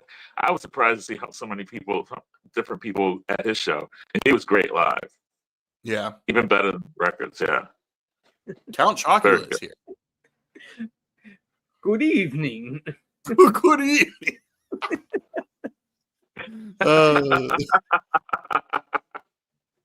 Man, I look forward to your boxes coming out in September. Man, there's the whole, do you call it a soul revival or have all these things always just been happening and now people are really into it again, Yeah. This band I'm really into, Dr. Bionic. Okay, because they have some kind. I think Coal Mine puts out maybe some store exclusives with them, right? Well, they're on that's how I found out about them on the last Soul Slabs compilation, Record Store Day. And I was really intrigued by that one song piece, and I said I got to find something by these guys, and I really dig them, really dig Dr. Bionic. Is that can you show the record again, Scott? Yeah. So what is that? What label are they on for the LP? They're on Chieftain. One more time, sorry. Chieftain. Chieftain, okay. Chieftain, yeah. Yeah. It's good. Yeah. At least that's what this record is. They have a lot of records. I was surprised how many records they have. They have like about 10 or 12 recordings. Yeah. I just got this one called Tune In. It's really good though. They call they call them soul jazz, psych soul jazz. I could get into that. Yeah. Sounds good to me. Yeah, you have to hear it, psych, man. The jazz, when I worked in the record store, he was filed under jazz, but it sounded more soul to me. Terry Callier. Me too. Yeah, I know what you mean. Yeah, I think I have one of his records too. I never really knew who he was, but yeah, we would play a couple of his records, like reissues that would be coming out because he's more of a 70s guy. But I never got any, but I enjoyed it while it was on. Yeah. Speak Your Piece. Okay. That's what this one is. I got this at a record show. But we filed him under jazz, but it wasn't what I would consider jazz. So he's kind of like I would say that he's in the in between thing. Like he kind of reminds me a little bit of Oscar Brown Jr., who is he's in the jazz world, but like the stuff he does is very he could be working with Curtis Mayfield too, as well as working with Miles Davis. I mean, he could do either. There's several people that are like that. There's the guy that wears the hats all the time, the black guy that wears the hats, the jazz singer, Gregory Porter. Okay, yeah, Gregory Porter. He's another one that's like that. Abby Lincoln makes me think that way. Abby Lincoln, I love her, but she's kind of in between two worlds as well. So there's certain people that fall into both categories, I guess. Just like Roberta Flack did, she kind of fell into both. Yeah, I mean, well, just it's kind of funny too, just knowing that a whole subgenre is soul jazz, and you're like, well, but yeah. Yeah. But I dig it. I'm totally into Orgone, Surefire. What's that? Surefire, whatever they're called. Surefire Soul Ensemble. Yeah. Yeah. Ghost Punk Orchestra. Oh yeah. I love all Snarky Puppy. I dig all those guys. Yeah, they were like one of the OGs. Yeah. Oh my God, just Orgone. Orgone is so good. I could listen to those guys all day and all night. Yeah. God, man, there's too much shit out there, I know. Right? Tell me about it. That's what I'm trying to clean things out. I actually, you're gonna be upset with me. I think maybe I purged out because I appreciate it, but I don't think I'll ever go to it. Emerson, Lake and Palmer's works. I look. I get you. You're not going to offend me here on that. No. What? You're not going to offend me on that. No. Okay. I mean, I think a lot of people are in your boat. So it's too. It was just, I don't know. It was just not. It's not that it's great stuff, but not something that I think I would go, oh, I want to hear this today. You know what I mean? Yeah. I was listening to it going, no. So I put it to the side. I usually do this. I did a video of it a few weeks ago. Was every Father's Day, me and my daughter go out record shopping, and before I do that, like the week before, I go through all this and just like pick out like what am I not listening to anymore. You have to do that, yeah. Well, yeah. Compared to you guys, my collection is like minuscule. But I'm one of those like, all killer, no filler. Thankfully I'm not a completist, to have stuff that's just gonna sit there because I'm not gonna listen to it. Stay that way. Yeah. Right. That's my advice to you. Yeah. So that's what I do every Father's Day. I purge, I don't know, maybe about half dozen records. Oh, God. If you're good. It's all in good shape. I turn them in, use credit, because they always ask, do you want to cash your credit? I'm like, credit, I'm buying stuff. Stuff that I want now. It helps the pocketbook a whole lot. You know? Oh, I needed to do that. I'm with a radio station, so I get things for free sometimes. And I got those two, the Kinks compilations that came out like I think a year ago. Oh yeah. Those two Kinks, but I have some OG Kinks, right? Yeah. And I said, you know what? I think I like the money more. So what? Yeah. I got rid of some. I let them go, and I was, I felt bad, but at the same time, I was like, but I have other stuff already. Like, I don't need duplicates of all this. One of the things I got rid of was I had a promo from back in the record store day of Meat Beat Manifesto. But as part of is when they were on Nothing Resner's thing, and a series of 3, and I only had 1. But I'm like, hey, if someone wants it, and they do a clever thing. Looks like like the wisest man, the wisest ass in the VC.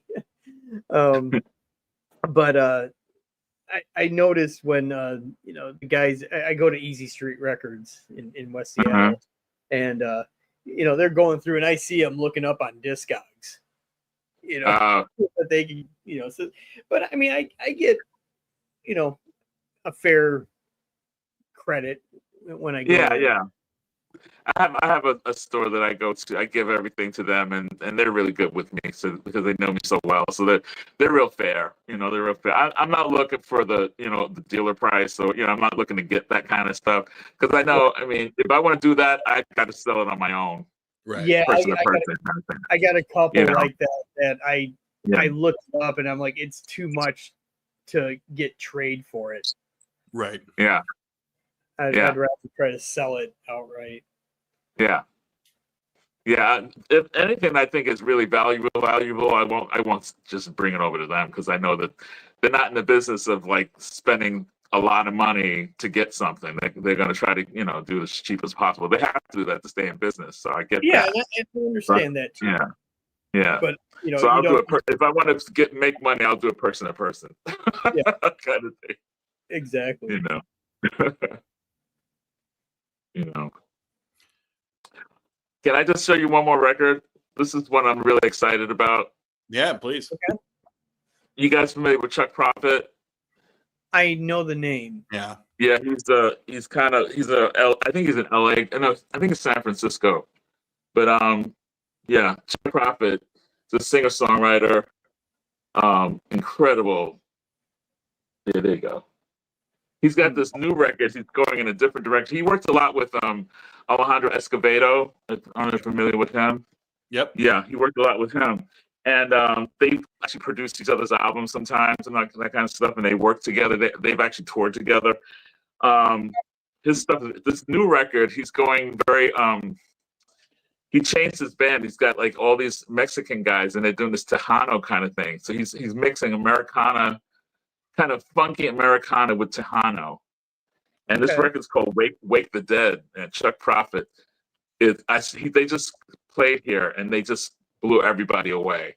So good.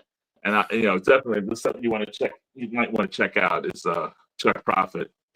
Really good. Awesome. Anything of his. He's got that real sarcastic kind of way of writing. His lyrics it reminds me of he doesn't sonically remind me of Elvis Costello, but he's got that kind of attitude. You know what I mean?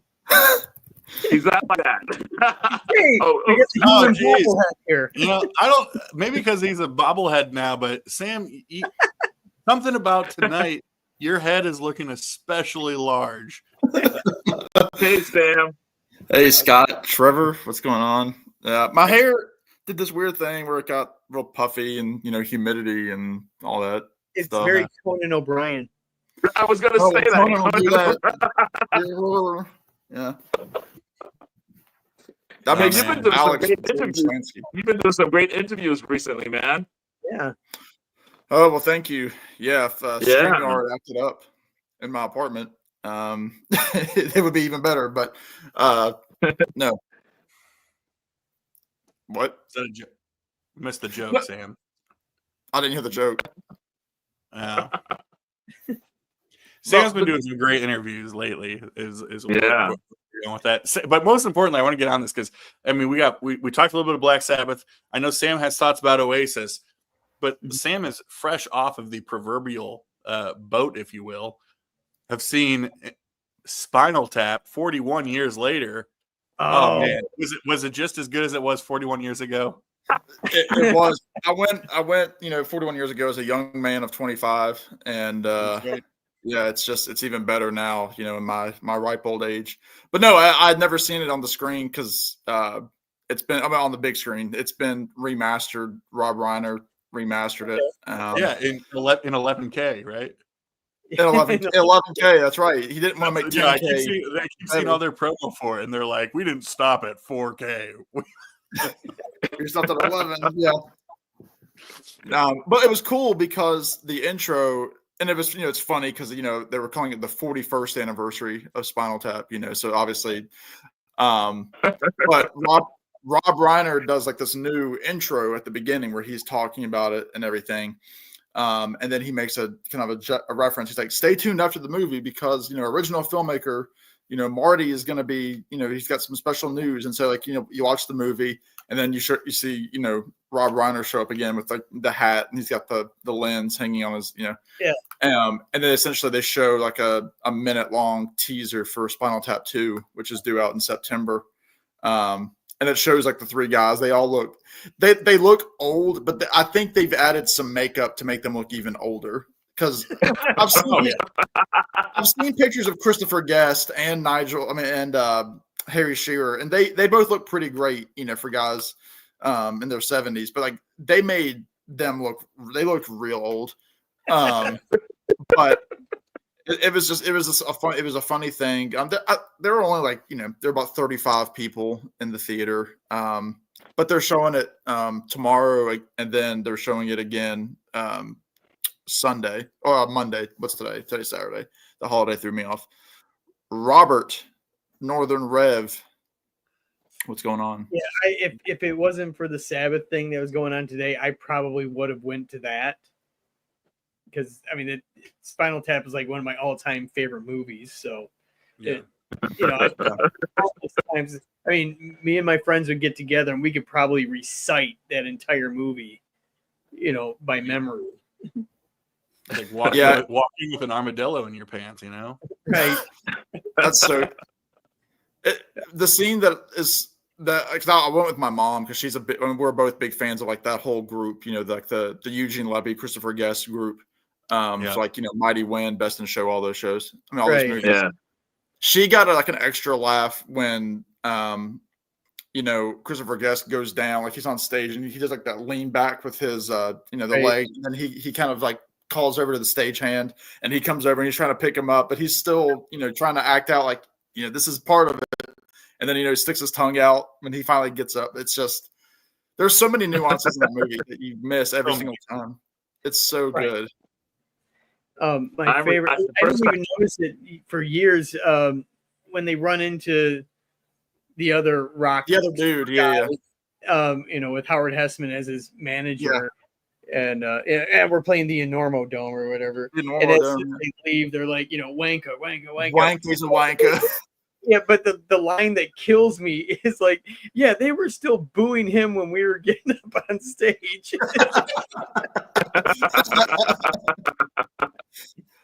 I love any scene that Fred Willard is in anything. Yeah.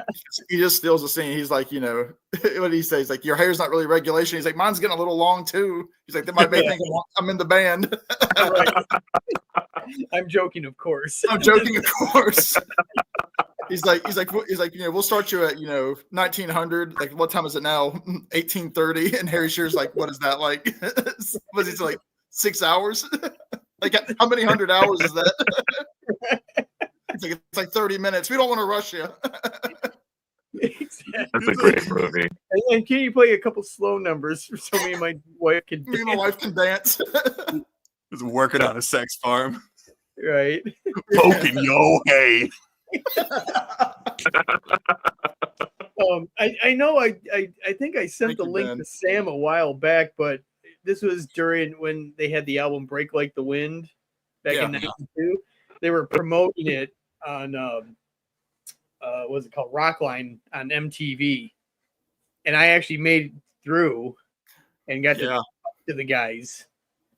You got to ask a question on there, so that's awesome. So I found it on YouTube. So like it was cool. Yeah, it was. Well, this happens with a lot of things in my life, but that is just one of those things that I probably quote like, in any given week, like 5 to 7 times a week in a room full of people who have no idea what I'm talking about. Like the amount of times that I'm like in the office. I mean, for those who know me and know what I do, like for work, I'm like, I work for I'm surrounded by women, but not in like a good way. Right. But like the amount of times that someone's like, "Ooh, I don't know, that might be a little bit sexist," and I'm just like in the back, like, "What's wrong with being sexy?" It's the 80s. Well, I'm going to throw. I think of us four here, the only person I'm going to trust with pop music is going to be Scott. He is the DJ Vinyl Vertigo. But somehow these things aligned that even before, like, Spinal Tap 31st anniversary was like in theaters, there was hella Spinal Tap references to the album cover of the new Sabrina Carpenter album. Yeah. Yes. Really? Yeah. Oh, actually, I'm not aware of. Like, yes, and then Scott's like, really? Yeah, I saw that because someone put it. I don't follow her, so yeah. Well, the people I see in the comments, like, that they wait, what was it? It wasn't a glove that originally they didn't want a glove in there in the first place. Right, like he was referencing "Smell the Glove." Right. Yeah, he's like, yeah, but it's like we didn't want to put a glove. Yeah, a glove on your hand. It was something else. Yeah. Yeah, But Yeah. it does remind me of Smell the Glove quite a bit. Yeah. right. Well, I know you actually really like Sabrina Carpenter. I know that, Sam. So I mean, you probably got Right.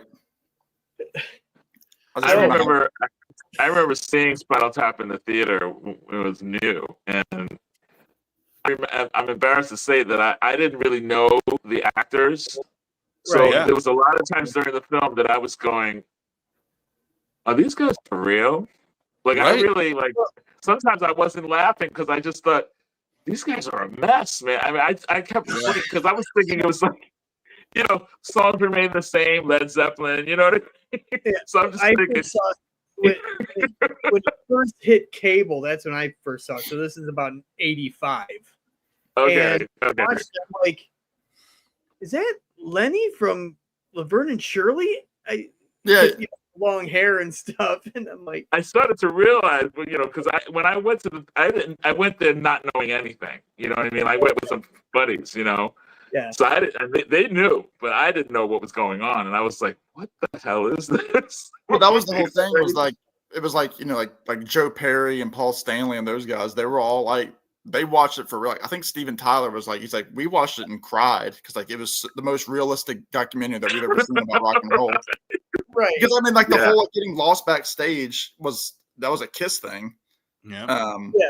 And like that's very real. That's very real. Well, it was cool because like before the show, I mean, I don't know if you've ever been to like any of like the other like Fandango events. Like a lot of times they'll show like trivia on the screen first, like while people, and they were showing like what is this inspired, blah blah blah blah, and like it was just ridiculous like how many rock stars names were in the trivia of like this rock star said that this happened to them. There is a lot of realism to it. So I guess Reiner was like trying to deny that the whole Stonehenge thing was not inspired by Sabbath, because Sabbath had like the opposite thing happen to them, where they wrote it down instead of in feet, they put it in meters. So they had giant. It was bigger than Stonehenge itself. It's going to be trampled by a dwarf. Listen, FBA, you got to track it. FBA, you would love this. I mean, it is, it's top tier. I mean, especially for like just music fans, it is just absolute. It's like hilarious. I've lost count of how many times I've seen this movie, and I still laugh my ass off on it. Well, but FBA, one of my favorite things. Oh, go ahead, Sam. I would say FEA, when you watch it, whenever I tell people about these movies, the Christopher Guest, Levy movies, keep in mind that like the majority of it is ad-libbed. Right. It's like that makes it even more hilarious because like you can see the other guy like thinking that the wheels are turning. Yep. Yeah. Yeah. How those that's guys why you forget sometimes. You forget their acting. It's like this can't be act. This is for real. This is really when they start singing at Elvis's grave. Find a new place to dwell. That's rock. That's right.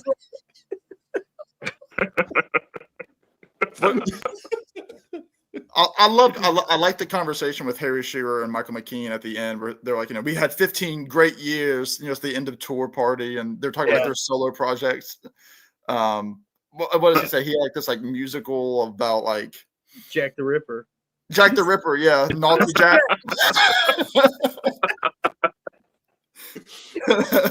And I mean, how many times I wonder they just blew it because they were just like laughing. Oh, the scenes were different every time. They would have had to be. The thing was great. Let's see. I remember borrowing it from a friend. There was a Criterion DVD of it, and Christopher Guest, Harry Shearer, Michael McKean, were doing the audio commentary just as them. Yeah. But when they re-released on DVD, it was in character, the audio commentary. Oh my God. There was one part that they actually start cracking up because like someone said something and they were dying. and they left it in. I haven't bought a DVD in so long. I don't even know if they have audio commentary anymore as an extra. The only thing I know about like any form of like DVDs or Blu-rays is it's just like the extra thing that comes in some box sets that I won't use. You know, it'll be like you get this. Yeah. You know, or my favorite is Blu-ray audio, and I'm like, so let me get this straight. I'm gonna buy a fucking record, and then I'm gonna put a DVD into my PlayStation, and then turn off the television and listen to it. Yeah, that and watch it with my eyes closed. Technology. Is it? That's true. I just happened to look at the Bruce Springsteen 1979 concert CD. I had gotten a CD, and it has a. I never watched it. I never watched it. I just thought about that. I have a lot of stuff like that I haven't even watched. I never watched the DVDs. I mean, I have a Blu-ray player, but it's stuck in this drawer just over here. I don't even have a. Like I was saying earlier to Alex, I don't even watch television. Everything I watch is like on my little screen here. Oh, really? Yeah. I mean, if someone was gonna, just because I've been in there a few times, like if someone was gonna live in like the concert DVD world, it would be Sam, who still will throw in his like Seinfeld seasons on VHS every once in a while. I don't have Netflix. I mean, Sam does have like he has like the DVD tower, I think, of movies and stuff. Well, it was funny, like I mean, because I've been like slowly moving stuff over to my fiance's house. Because like I mean, I technically have this apartment until like the middle of next month, but like I don't want to deal with like coming back because like I'm gonna have to be here when I sign off the lease or whatever. Right. Like the first thing that I packed up were DVDs, which is hilarious. Like I sent her back with like this box of like, you know, John Wayne movies and seasons of MASH. I had a few of those. Yeah. Speaking of MASH, another scene real quick that just came to mind is at the end, Michael McKean talking about his book on tape. It was like celebrities reading like McLean Stevenson reads Robert Louis Stevenson.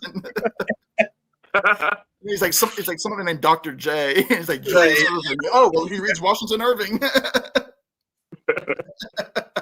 Well, not Spinal Tap, but in those, you know, the Christopher Guest movies, one of the funniest ones, and I don't know how many. I'm sure it went over a lot of people's heads, and I forget which. It might have been Waiting for Guffman. Yeah. Like my dinner with Andre action figures. Yes, my dinner with Andre and the remains of the day lunch boxes. I'm just like, it took me a second. I remember the movie. I'm like, wait a second, it's a movie about two guys sitting at a dinner table or at a restaurant having a conversation. That's the entire movie. Yeah, action figures. Corky St. Clair. Oh, yeah. Well, I love that. I love that show. Oh, that's the show. So good. Mm-hmm. And yeah, like what is it? I haven't seen. I mean, I've seen Spinal Tap a million times. So I've not seen those other ones in years. Yeah, like Best in Show is hilarious. Yeah, I haven't seen a Mighty That is hilarious. Mighty Wind's my favorite of the bunch. Mighty Wind's really good. Really good. I love Best. I just love the commentators in Best in Show. Yeah, the commenting about the dogs. It's like they're commenting at the Olympics or something like that. It's hilarious to me. It's just so fun. They're very serious about it. Mm-hmm. So good. So good. Well, I was gonna say. Go ahead, Trevor. Sorry. I was gonna say, aside from the Spinal Tap 2 coming out, I mean, I haven't seen Christopher Guest do anything in quite some time. Well, they had that movie on Netflix called Mascots, which he did, which wasn't that great. It was a similar style, but it wasn't as. It seemed a little bit more scripted, and it starred a lot of the same people. I think. Well, the guy, what's his name from The Office, the guy that played Gabe, that real tall dude. He's what's his name? I forget his name. He's in it. I think Parker Posey's in it. I love her. A couple of others show up, and then like there's like Christopher Guest makes a cameo at the end. But he directed that. But from what I understand, like he's obviously like a brilliant dude. I mean, because like they're playing their own instruments. I mean, Mighty Wind, he taught himself banjo. He plays piano, guitar. He's writing the songs, the lyrics of the songs. Right. But he's one of those guys that's very much like, he's a businessman, and he's like he's not like a naturally funny guy. So like when you see interviews with him, he's very like stoic almost.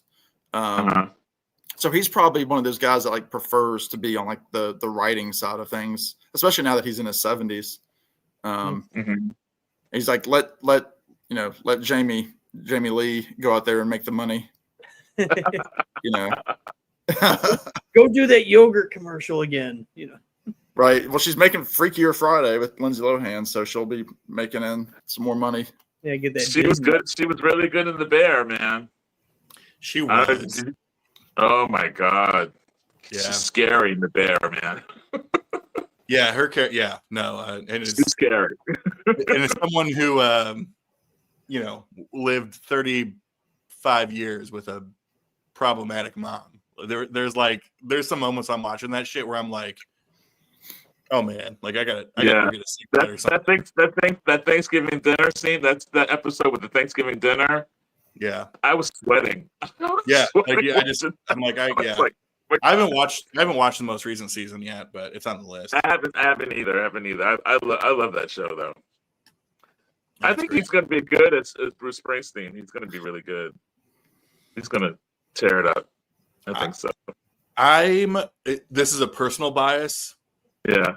I'm struggling because I have very much typecasted him personally. Oh, really? See, I only know him for that. So, Well, and maybe that's the point. Like, between the Bear and his character in Shameless, like, they just seem like sweaty, smelly, anxious, like tweaking people. And maybe that's Bruce. I don't know. I think that might be Bruce, though.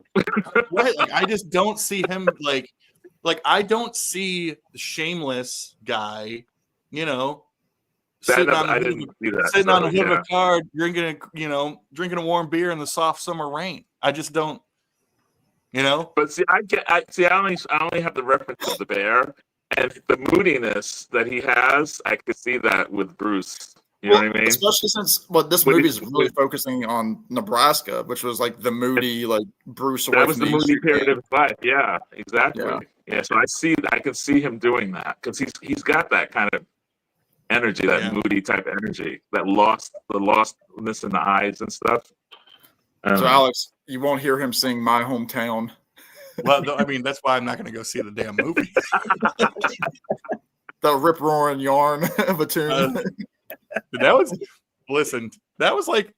probably the original moment that you and I had like one of these like kismet moments of like, oh man, we're the same dumb people.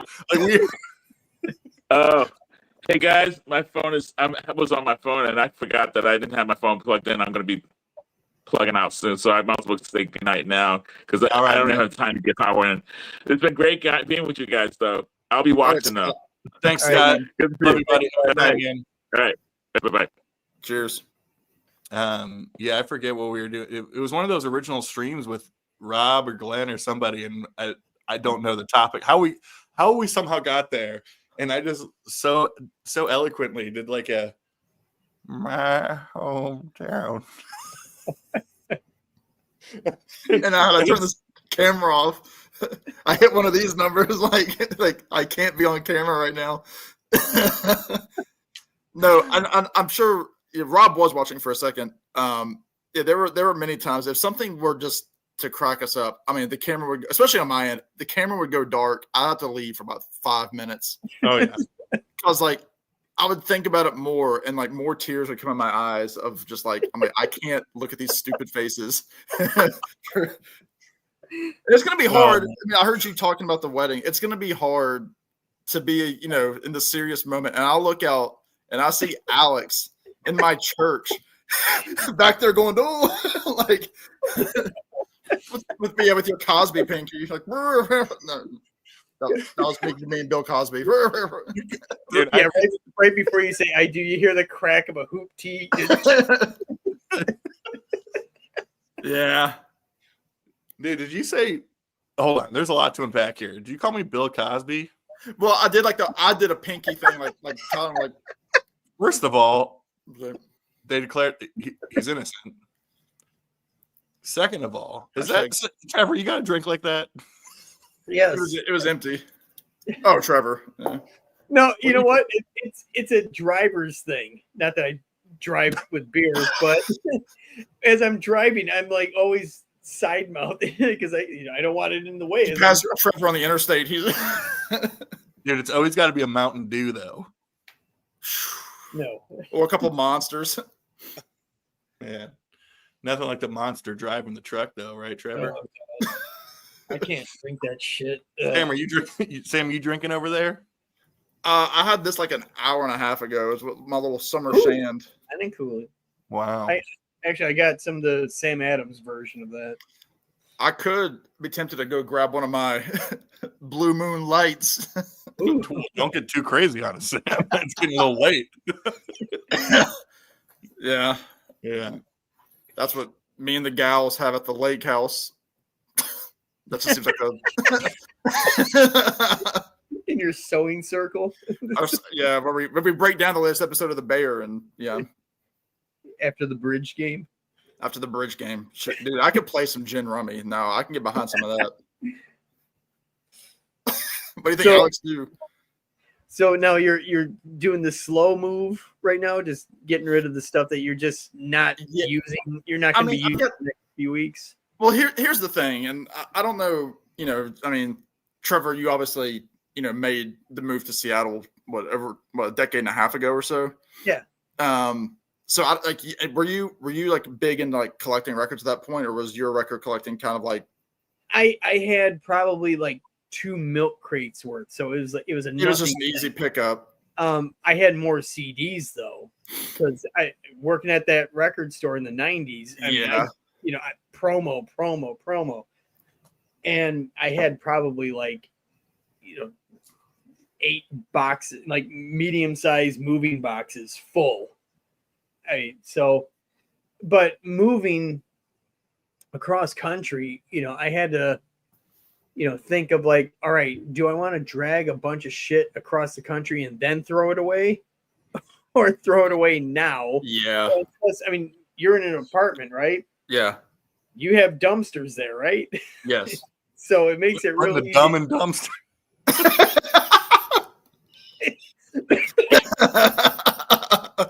No, but it's an easy thing of like you got to go through that, want and need pile.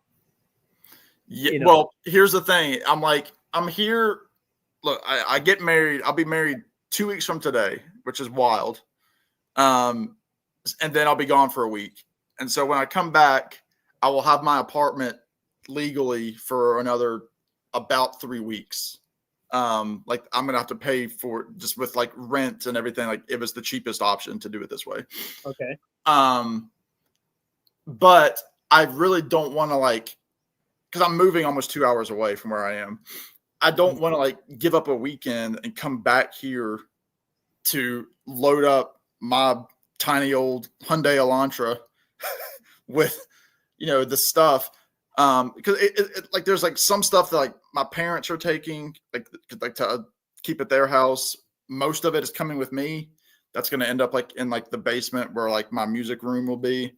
But I don't want to live in this apartment for 2 weeks without some of the stuff.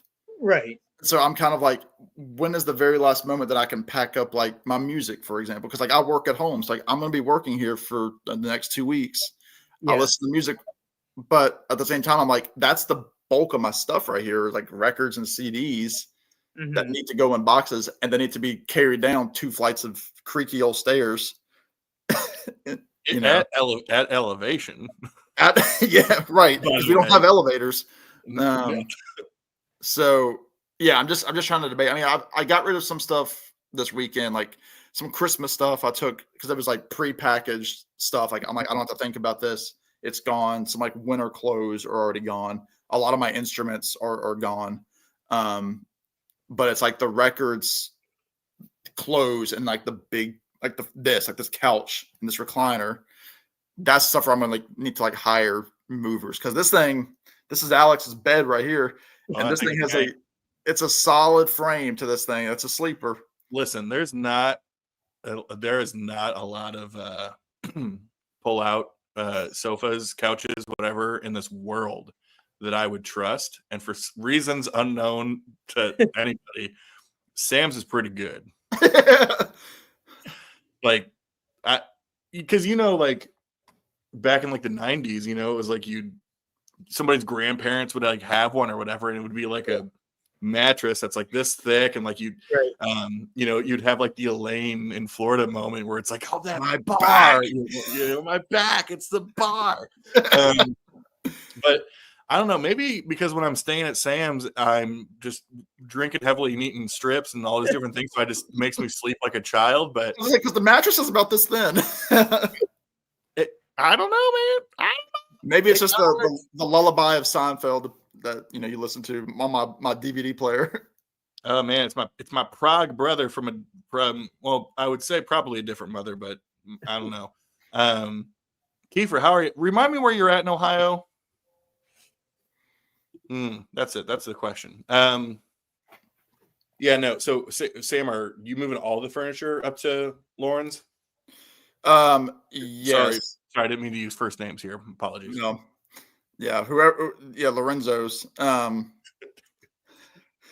makes a good pizza. all of the living room stuff and shelving is all going there. Yeah. So I mean that's I have that, and then my room and that stuff is going to my parents, because they need to upgrade a guest room for when I come back to visit.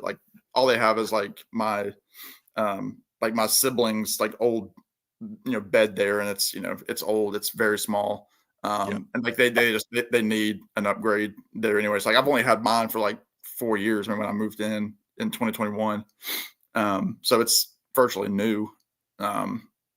So they'll take that, but it's massive. I mean, the headboard on that thing is probably 60 or 70 pounds, just the headboard, and I'm I don't feel like carrying that thing down with. They got their footboard too. There is a footboard and some storage drawers. Yeah. Ooh, fancy. Well, what are you keeping there? Usually, for some reason, I'll hide Christmas gifts in there, even though nobody lives with me. This is where I'll put them, but I'll buy them. Yeah, because you love Christmas, and this plays into the thing, I hide them from the people that don't come to visit. That's right. Yeah, I would hide them if I had that same situation. I would hide them and then forget where they're at, or forget that I have it. I mean, who knows? Yeah, who knows what's in them right now? I mean, for me, for example, I just don't even buy them. That's right. What am I going to do with all these gifts I didn't buy nobody? You just try to find the freshest ham at the potluck. Fram, Sam, what have you been listening to recently? What's been on the heavy spins? I know you be in love with this black jazz. What else? Well, yeah, the label's good too. No, but I went through this huge thing. No thanks to Alex and me text hey, this is on sale, which I do it too. I've texted a bunch of VC people when stuff goes out on sale. But I mean, yeah, I've listened to a lot of the Real Gone reissues of the black jazz stuff, the Awakening, Gene Russell, stuff like that. I mean, I've just been loading it on the turntable, and it's just kind of one cycle. Yeah. I have been listening a lot to I'm trying to look at my stack here. Well, let me go to my trusty spreadsheet here, because I do also keep a spreadsheet, though I don't advertise it. Keeper, I'm letting you. I'll jump in on this. Keeper, they're a great band. I saw them a couple of years ago. They were on a bill with headlining was Between the Buried and Me. Second, I guess, on the bill was Rivers of Nile. And they just put out a record this year that's pretty damn good. And then Thank You Scientist opened, was the opening band. And they were wild. Great band. I think they're, well, I don't like getting negative about things or whatever. I just think that, I don't know. Part of me is like, the vocalist isn't bad. He's not a bad vocalist. I just don't know that it's the vocals for that band. But So what I mean- type of stuff is Thank You Scientist? So yeah, I think Scientist is like proggy, just amazing, awesome, like jammy proggy stuff. A little bit of fusion thrown in there, that type of thing. But that was what was kind of cool with like the bill was that like Between the Buried and Me headlined it, and then like one of the openers firmly sits in like that like death metal, metalcore, progressive metal side, and then Thank You Scientist, which is just full-fledged like prog. And so it was cool to kind of have both those sides with them being the headliner. I don't know why this completely phased out of my mind, but obviously I've been listening to a lot of Beach Boys, Brian Wilson stuff. Yeah. Like I picked up a couple of, they're only on CD, a couple of Brian Wilson solo albums that I didn't have. And then, yeah, I think I listened to Pet Sounds like 2 or 3 times in the last month. Just, it just keeps coming back. Obviously, Smile, Alex. That was a weird thing when Plaid Room Records put out like a reissue of the Smile sessions from 2011, which are long out of print. So it was weird.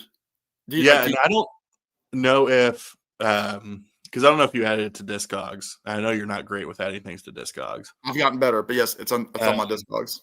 It's like our boy Jason, when Jason will simply buy like a few records and then he'll refer to it as processing them over the next like 6 months. We're like, what are you doing? And he's like, well, I gotta catalog them and wash them and all this different stuff. It was like, but I don't know. It might just be a genuine like 2025 repress, Yes. like just a new, which I mean, well overdue. But it also sold out like that. I don't think, and someone threw it up on Discogs for like $80 the next day. Yeah, that was the weird thing, because like there was no visible marking of like in the dead wax or anything that showed like, oh, it's 2025. But yeah, on Discogs they were showing one copy. I mean, one listing from 2025. Because I'm like, there's no way these are just like a bunch of like 2011 stuff. Dude, third time, Sam. Yeah, they like call the them third time. So it's just what make can you more and come back and make more and come back. And if that's how they want to spend their Saturday, that's what they do at Golden Corral. They make more and they come back.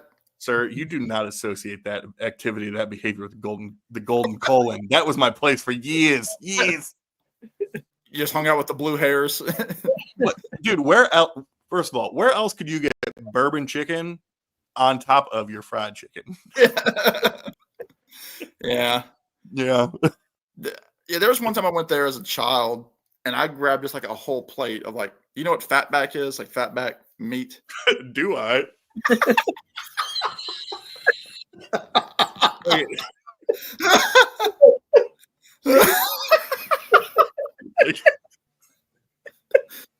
Well, know it. I wrote it. What you drinking there? Oh, it's a slushy, or it's one of those like slushy sours. That's what they call me in the rain when I slip. Don't you have a story or something to tell? What was I saying? I don't know, dude. Something about Golden Corral. Oh yeah, I just got a big plate of fatback meat. That's all I gotta say. Dude, people talk. It's tender. Yeah, I know that's right. No, and again, it's not like off-putting. I just one of those things where I've just, hearing them that first time in that live space, I was like, man, these guys are getting it. Yeah, I'm pretty open, I would say, to.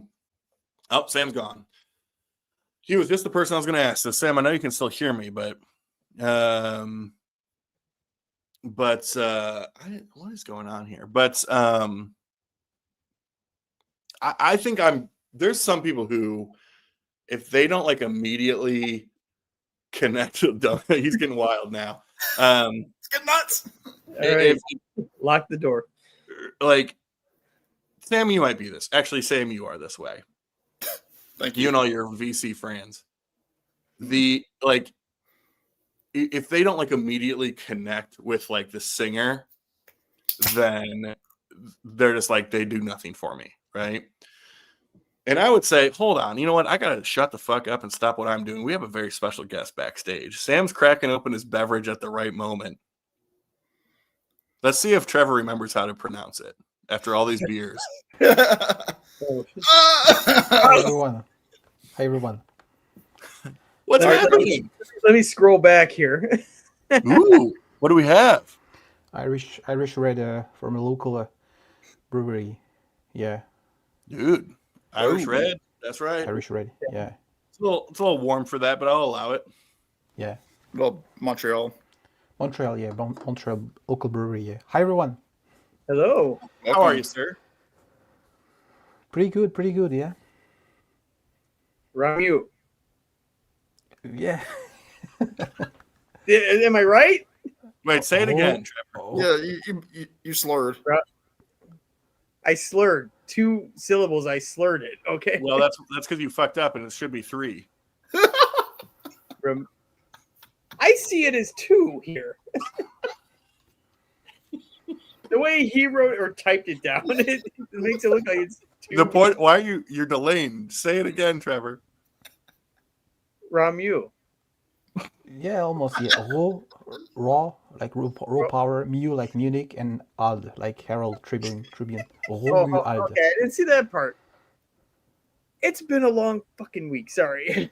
No worries. But do you understand how the joke about the syllables makes sense? Because you are so the first. Hey, I'm a metalhead. I'm stupid. Don't say that. Don't say No, that. you're a blockhead. Don't. No. No, that's good. Alex and myself, we are prog nerds. It's even worse. For That's right. Heck yeah, dude. According to some people. Okay, Ramu. Ald. Romuald. Yeah. Ramu. Ald. Yeah, Okay. you got it. Yeah. Yeah, I would have just told him. Yeah, you got it. Remy, yeah, sure. you were saying FBA something about prog nerds. You the prog, or because Scott was here earlier talking about he apologized because he had to get rid of the works. Yeah, I heard that. It's not my favorite album by ELP, personally. I don't think it's anybody's, but yeah. I'm gonna get a refresher. I'll be back. Yeah, that's a good call. Yeah, that was funny. Man. Well, Sam, are you gonna visit? You're heading up north here in a few months, aren't you? I am. Yeah, I will be. I don't want to. Don't want to connect. Get the inner workings. But Yes, I will be taking a trip very soon, and hopefully things can work out. Yeah, we'll see. Yeah, no worries. Yeah. I mean, yeah. I won't be able to make it to the MGK's bash. So I have an email from you that I haven't responded to. Yeah. Apologize for that. Yeah, Yeah, I won't tell everything about my private. It's about visa stuff, It's right. That's the thing is, like, I was so emotionally impacted with you sharing such information with me. I was speechless. I didn't know how to respond. So I've sat on it for about 3 days. Yeah, no. And then invited you up on a public forum. You're like a little fucking egg. I'm just sitting on this shit, and I'm just like, I'll figure it out. Yeah. It saddened me because I was so looking forward. It was last year to Boston, so it was like very, very cool. And it's okay. I won't be there either, so you're not missing too much. I don't think so. Mm-hmm. Yeah. Alex. No, I won't be there because I'll be going to Sam's wedding. So. Okay. Yeah. Okay. All right. So that's why I sort of like like in the beginning I was like sending out a lot of emails and like was really active on things, and then I told Mike, I was like, look, I got this guy, yeah, the guy with the bad hair, So Oh, what do we have there? Well, freezing. I got the. Oh, Samuel's good. Samuel, yeah. Yeah, it is. I could find this one in France back in the days, like 5 or 6 years. Yeah, there was a store I could buy this one, the one from the Brooklyn Brewery. Yeah, so really like this one. Yeah, it's nice and has a good citrus aftertaste. Look at Much us. like, but what was this? Blue Moon Light, Blue Moonlight, yeah. which Is that because you want, Sam? Let me ask you. I don't think we've actually even said this in all the nonsense that we put in our group chat. Are you on like a? And I already know the answer because you tell me what you eat. No. You already know. No. You know, like you're gonna fit into those pants regardless, right? Like, are you trying out your suit like every day just to make sure? Well, here's the funny thing. I mean, because I have a rental, and it's hanging in my closet right now. I've had it for a few weeks. I tried on the original suit that they sent because I did it all online, and then they nipped and tucked all sorts of things like a Beverly Hills doctor. Speaking of nip tuck, that guy died. You see that? I did not. Sorry. Oh yeah, I did see that. Yes, Okay. I know what you're talking about. I just haven't. Go for it. But I had not tried on the tailored option. The tailored version that they sent. So I'm just assuming that it's gonna fit okay. It's just gonna be like less material because like some of it was baggy. But they forgot to send me my shoes and my belt and my tie. So I just got that today, and I opened the this cardboard box. They had literally just thrown the tie and the shoes in there loose. So that's like, well, that's great. Yeah. So that's the thing is like you could have two suits hanging up. You could have like wedding suit, and then next to it, wedding suit, the tailored version. Right. No. Yeah. Okay. So you obviously have no fear of this. That's why you're like, yeah, I'll eat some more. I'll eat some more of these breadsticks. Yeah.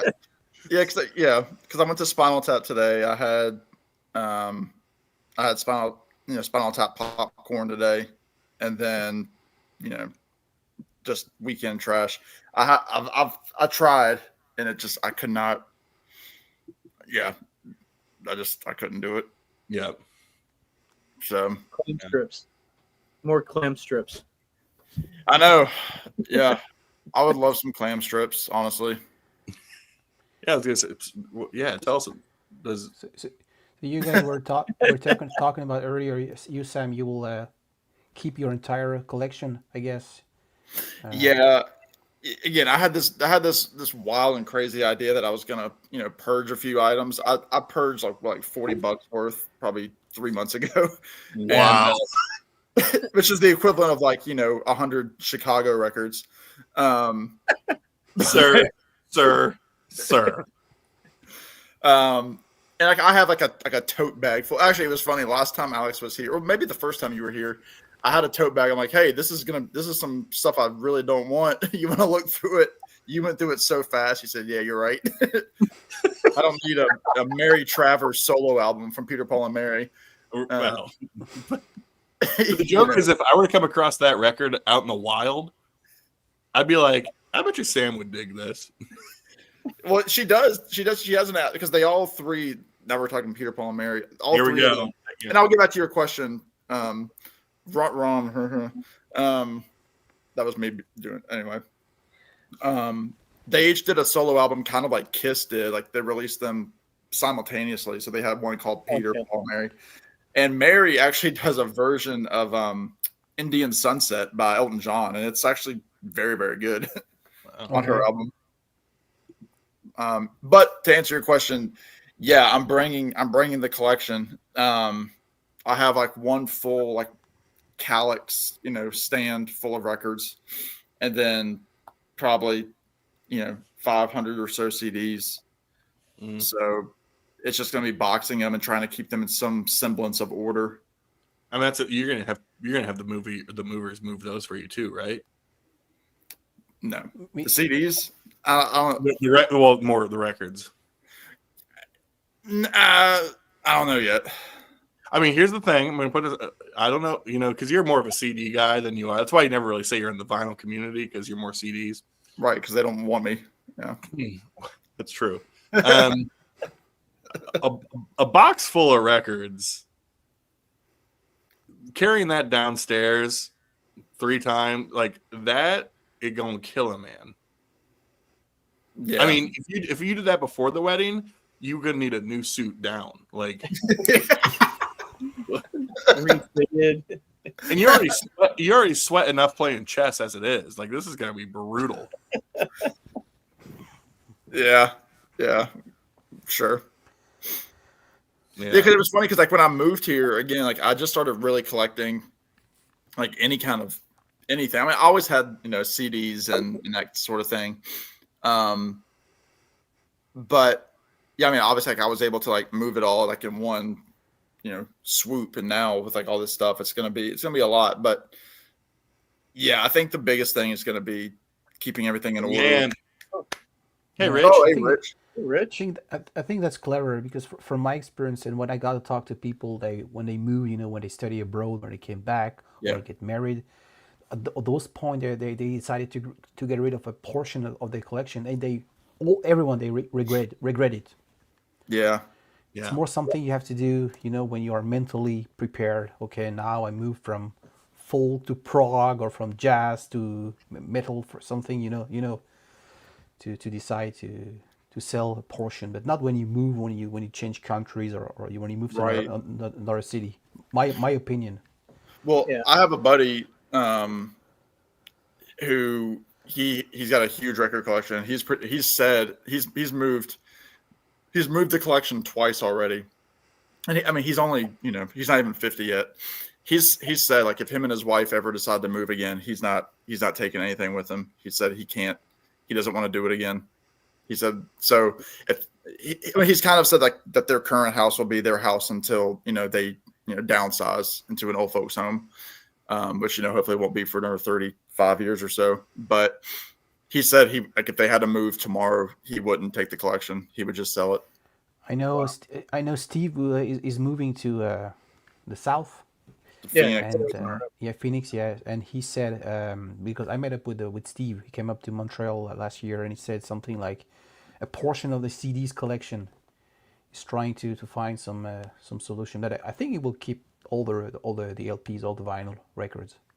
Yeah, and he said he's going to drive that himself. Everything else, the movers will take care of. He's, I was even thinking, I can handle a drive. I'll fly out to Chicago, land, and drive out to Phoenix, with it. Oh, yeah. I think that would make an interesting, docu video, the journey of the VC going across country. Oh, yeah. Yeah, we'll take those, Kiefer, if you wanna. Oh yeah, I will take a look at those for sure. Because what is horrible to you could be, But Kiefer's a young guy he's a prog head, man. He's been on Scott Lade's channel a lot recently. Like he's a progger. So 100 bad country albums could be like, I don't know who's a country. I don't even know. Kenny Chesney. Well, yeah, probably not. Well, so like Sam and I were talking earlier about, from going from one place to another, trying to downsize stuff. Like, I have more CDs than I had vinyl. To downsize my CDs, I took a lot of my catalog stuff that, easily, the stuff that's not going to be out of print. Those I took to FYE and got credit for them in the form of a card because I know that that's a nationwide chain. So I was able to, get rid of like at least a full box of CDs, maybe 2. I forgot how much but I had quite a bit on credit. So I was able to, instead of 2 boxes of CDs, I had 2 little gift cards to move across the country, made it easier. Yeah. Glenn Campbell does rule. Yep. Look, Well, I mean, she deserves greatest hits too. I'll tell you what was rough. Again, not to bash music, but it's me bashing one of my top guys. Is Streisand has this duets album that just came out like last Friday or so. Because the drop the song with Paul was like a month ago, right? Yeah, she's with a bunch of people. I mean, I think McCartney's on there. Oh, really? People like that. Yeah. But she does a song with Bob Dylan, which Dylan is so reclusive. Like when he pops up in these random things, it's like, what is Dylan doing here? And I mean, she's doing like classic, like standards kind of stuff. And she sings with Bob, who put out essentially 5 CDs worth of standards between 2015 and 2018, and they're good, but like that it's Bob because like they didn't touch his voice, like there's no like vocal pitch correction. But hearing this song with Barbara Streisand, it's like they made Bob into a robot. Like it is like the most like polished auto-tune Bob Dylan that I've ever heard my entire life to fit the production of her album. And it was just like, I mean, Dylan fans were just bashing it. They're like, Bob is never needed to be, a clean vocal. And it's weird.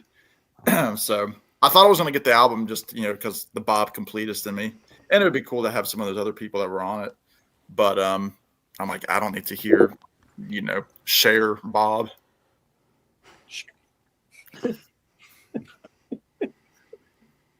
Yeah, thank you. Yeah. Though I think a cover of Cher and Bob doing "I Got You, Babe" would be hilarious. Oh, please don't. Please don't. I can't be.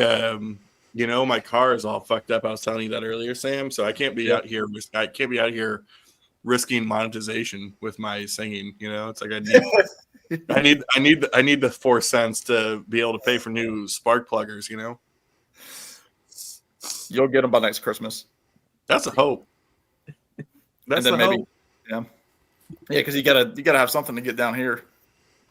See, Kiefer, you're more wide, more eclectic than I would have thought. I was pigeonholing you, sir, and I should not have, especially at your age. All right. No, I was telling Alex earlier when he was, we were talking before the stream, and obviously, like, Alex has kind of like a title on here about, Sabbath and Oasis, blah, blah, blah. But what I mentioned to him is that what's being overshadowed is that, now last night in Birmingham, England, Jeff Lynne started his like last couple of shows as ELO, and he's playing with Danny Harrison, George's son. Mm-hmm. And obviously, he's getting there's all this press with Black Sabbath, with Oasis, and here's Jeff Lynne, who was very influential in his own right, kind of being overshadowed by, again, right now the biggest band in Britain with Oasis, and then like the founders of heavy metal with Sabbath, and it's like I feel bad for Jeff because like I'm a bigger fan of Jeff Lynne than either of those acts. And I like Sabbath, and obviously I love. Have you ever focused on the previous band he was into? Was the Move or Seeds? The Move? And the Idle Race as well. Oh, Idle Race, yeah. I'd like to get some Idle Race, and I don't have any Move because I know the Move. I never know what to grab because obviously there was like pre Jeff Lynne Move, and then you had ELO, then you had Wizard and all these offshoots. Are you a Wizard guy, Alex? I don't have the Wizard records, but I would say like a Roy Wood fan. Did Michael Jackson and Diana Ross star in that? Yeah. Yeah. But sorry. I mean, some publicist should have. I got it. I got a joke. Oh, okay. Yeah, I got a joke. Yeah. No, you don't have to make me small, please. Oh, I thought you said that you got a like. I thought you were like, I got a joke, and I was like, ooh, Like, what's the deal? yeah. No, I understood the Michael What's the Jackson. deal with Americans? Yeah, Yeah. that is funny. But I've never listened to Wizard seriously, other than I just know that they exist. Yeah. So is Danny Harris part of ELO, or are these opening for him? He was opening, yeah, because they're playing. It's a big festival in Hyde Park. Nice. A bunch of people are playing as like support acts for Jeff Lynne's, swan song. But Danny came out because obviously, I mean, for people that don't know, like ELO essentially disappeared up after like that last record of their initial run, and then they kind of disappeared until 2001, where Jeff Lynne decided to make another album called Zoom. It was essentially Jeff Lynne and old Dickie Tandy on keyboards. Dickie T. And then like they sold tickets. They were going to do arena shows, but ticket sales just absolutely flopped. And I think it was because Jeff was so big in the early 90s with George Harrison and Tom Petty and those guys that I think people were like they were done with that sound in 2001. It's like they didn't really need to hear it. It wasn't nostalgic yet at that point. Right. And so they canceled the tour. Jeff kind of went into isolation. He did a couple, things here and there, but then rebirthed ELO under his own name because of licensing and stuff. Put out a few records, went on tour behind some of those records, and then they were just massive. Like he was like filling Wembley and like the O2. I saw him here in Tacoma. Yeah. About 2018, 19. Yeah. And Danny opened. Yes. Which was good. I knew nothing of him aside from it's George's kid. Yeah. But it was interesting, and I thought it was really funny the in-house music being played in between the two acts were all Jeff Lynne produced stuff. Because I'm listening to it, and I'm like, okay, yeah, I know this. Wait, yeah, Jeff Lynne produced that. Then the next song came on, another Jeff Lynne produced song. Yeah. I'm just like, okay, I get it. But what was so cool? I mean, obviously when Danny was doing those tours, he would come out and they did a Wilburys tune that they would do End of the Line. But last night they did Handle with Care when he was doing that. But they did Handle with Care and End of the Line. Okay. And because I saw Jeff in Atlanta back in October, and he didn't do it. And like that, Traveling Wilburys, I mean, people that know me know that was like the album to get me into everything. And so I was really hoping that he would do Handle with Care. But to see that they did both of those songs last night I would have been on cloud nine. That's a Jeff Lynne, George Harrison joke. Pretty good. Thank you. So anyway, all I have to say is all of these huge events in the music world are happening that normally one on their own right would cause huge media stir, which they have obviously, but I feel bad for Jeff Lynne just kind of being overshadowed by this stuff. You figured with like all the British royalty with like those three parties that somebody should have planned this better, Right. Well, yeah, give it to Ozzy first because he's probably the one that people need to worry about more with health, and then like they should have put Ozzy back in like January. Jeff could have closed out this year, and then Oasis could have kicked off 26. But what do they know? Yeah, just a big music weekend, Could you imagine? I mean, I know Trevor, you were talking earlier. I was obviously off camera, but like being at that show that you were watching today, and like trying to figure, like for me, like the anxiety that would come over me, and I think Alex would agree, is like, when do you decide like I've got to go to the bathroom, but like do I miss Guns N' Roses? Do I miss that would be the one. That'd be the one to miss. Well, and there's the thing, they had a rotating stage, so it was like almost banned. Oh, well, no, they had it like on a large turntable, so they were, as one band was on, they're tearing down and setting up. Oh, okay. So it was rotating. So, I mean, there's like less than 15 minutes in between bands. Yeah. I mean, yeah, 'cause otherwise you'd have, it was already an 8-hour concert. Otherwise it'd be a 12-hour concert, Yeah. Right. Yeah. It was ran like a well-oiled machine. I was pleasantly surprised how quick everything was going. Because, I mean, you look at the lineup and you see how much or how many artists were performing. You're like, there's no way they could do this in one day. Yeah. I mean, obviously, it had to be very short sets. Yeah. I mean, it's like festival sets, or even less so. Oh, it's less than that. I mean, I equate it with, because, when I worked at the record store, we had a Ticketmaster thing, and you'd see like these hip hop shows, and they'd have like 9 acts, and it starts at 7:30 at night. And like, how do you get 9 acts in? And someone told me that, they do about 2 songs and then they leave. Yeah. And then you realize it's, as Beck would say, 2 turntables and a microphone. That's the setup. Yeah, they also talk a lot faster too when they're up there. But the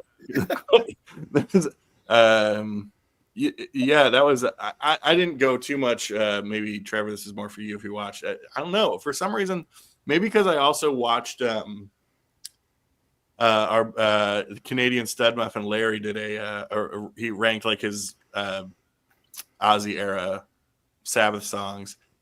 I swear he had like 3 from Never Say Die, and then like 1 from the debut, which is great. No disrespect, right, to everybody, each their own. But I say that of like, I haven't seen. There's been a lot of heavy talk about Never Say Die recently. Yeah. They, let's see. Yeah. Did they do Junior's? Oh yeah, they did. That's right.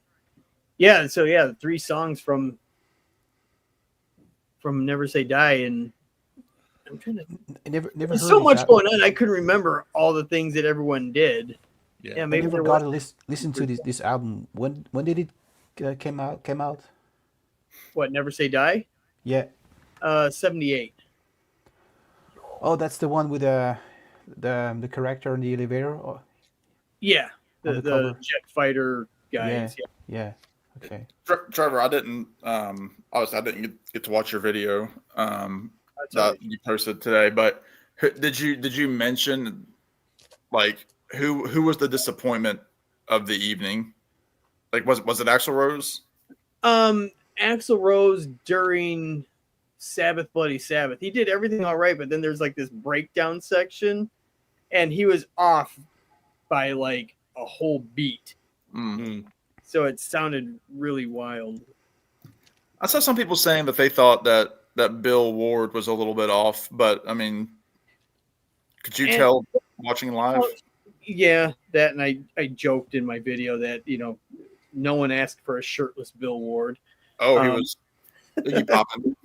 Yeah, exactly. Stick to the red pants, Bill. There's a couple times, but I'm like, you know what? It's the last time all 4 are going to be together on stage. Yeah, for sure. Yeah. It's forgivable. Well, I am glad. I mean, again, I saw a brief clip of Mr. Crowley. Yes, people, I know some of this stuff. Wait, Ozzy, it was done twice.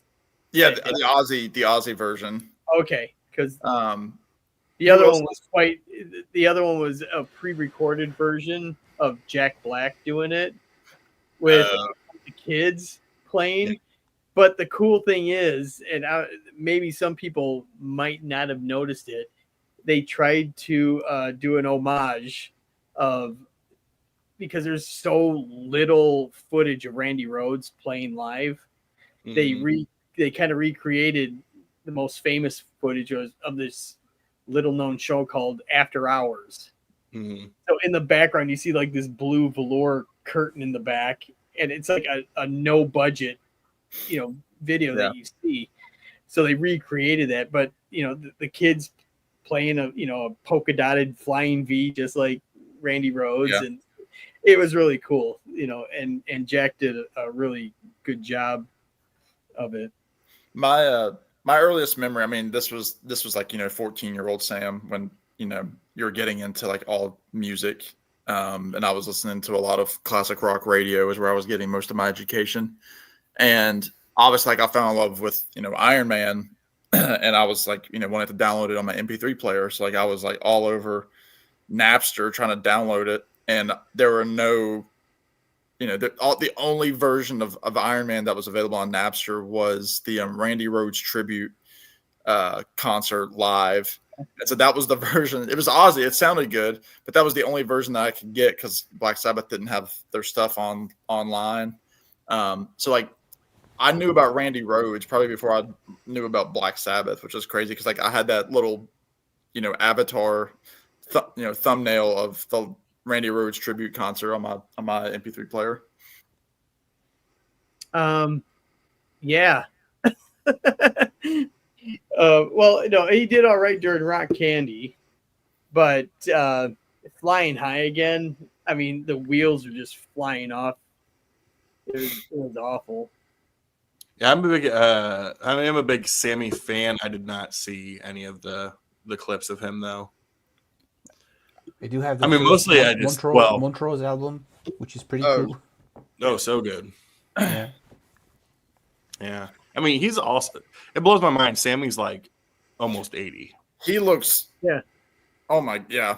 It's all. Dude, I mean, he is like the specimen of like he drinks a shit ton, he parties all the time, and he's rich as hell, and he looks like he's like 50, if that. Plus, he's on the beach all the time. You think like the sun would take its toll. He's worth that. Like he could have never. Well, like. If you removed all the money that he made in like Van Halen and all that kind of stuff, like he's like a hundred. His net worth is nearing $1 billion. Yeah, because I think he sold off Cabo the tequila for like 80 million or something. Yeah, it was like some absurd amount of money. Yeah. Okay, it says he's worth 150 million. So that's pretty close to $1 billion. Settle down. Yeah, whatever. But you're looking up on like Fox News or whatever. You don't know. Yeah, according to the Brett Bears, blog. Same like somebody who's like, "Oh, sorry, I was actually looking at the UK. He's worth 150 million pounds." For some of these blue moons, I'll be worth that too. But overall, yeah, that whole concert was great. It was like I was telling Alex earlier. It was worth the $30 pay-per-view and then some. But then I was asking. Now you might know, Sam. What did Oasis? Did they do some kind of broadcast of this concert or? No, I don't even think it was on like Nugs, which is like the big subscription streaming thing. But the Oasis thing, I mean, obviously it was the first show in 16 years. So they probably don't want to. Well, it was a reunion. I mean, that's the whole thing is like it's the big reunion with Noel and Liam. And they played again tonight. And it looked like, from what I saw, it was the same set in Cardiff. But yeah, I mean, I think the whole thing is that like there's tons of secrecy around it. Like even like the actual like lineup, they'd never really formally announced that who was actually going to be in the band. Right. I mean, there's been teasing of a live album from this tour. There's a documentary, I think that's for sure happening based on this tour. Yeah. And I think like Liam has teased like on X that there is an album pretty much already in the can that they've recorded. But I think they're going to blow out these 40 dates, and then we're going to get stuff toward the end of the year of like oh yeah, here's stuff for the Christmas market. Here's this new Oasis film and accompanying live album or something. So I'm excited to see. I'm seeing them, I think August 31st up at MetLife in Jersey.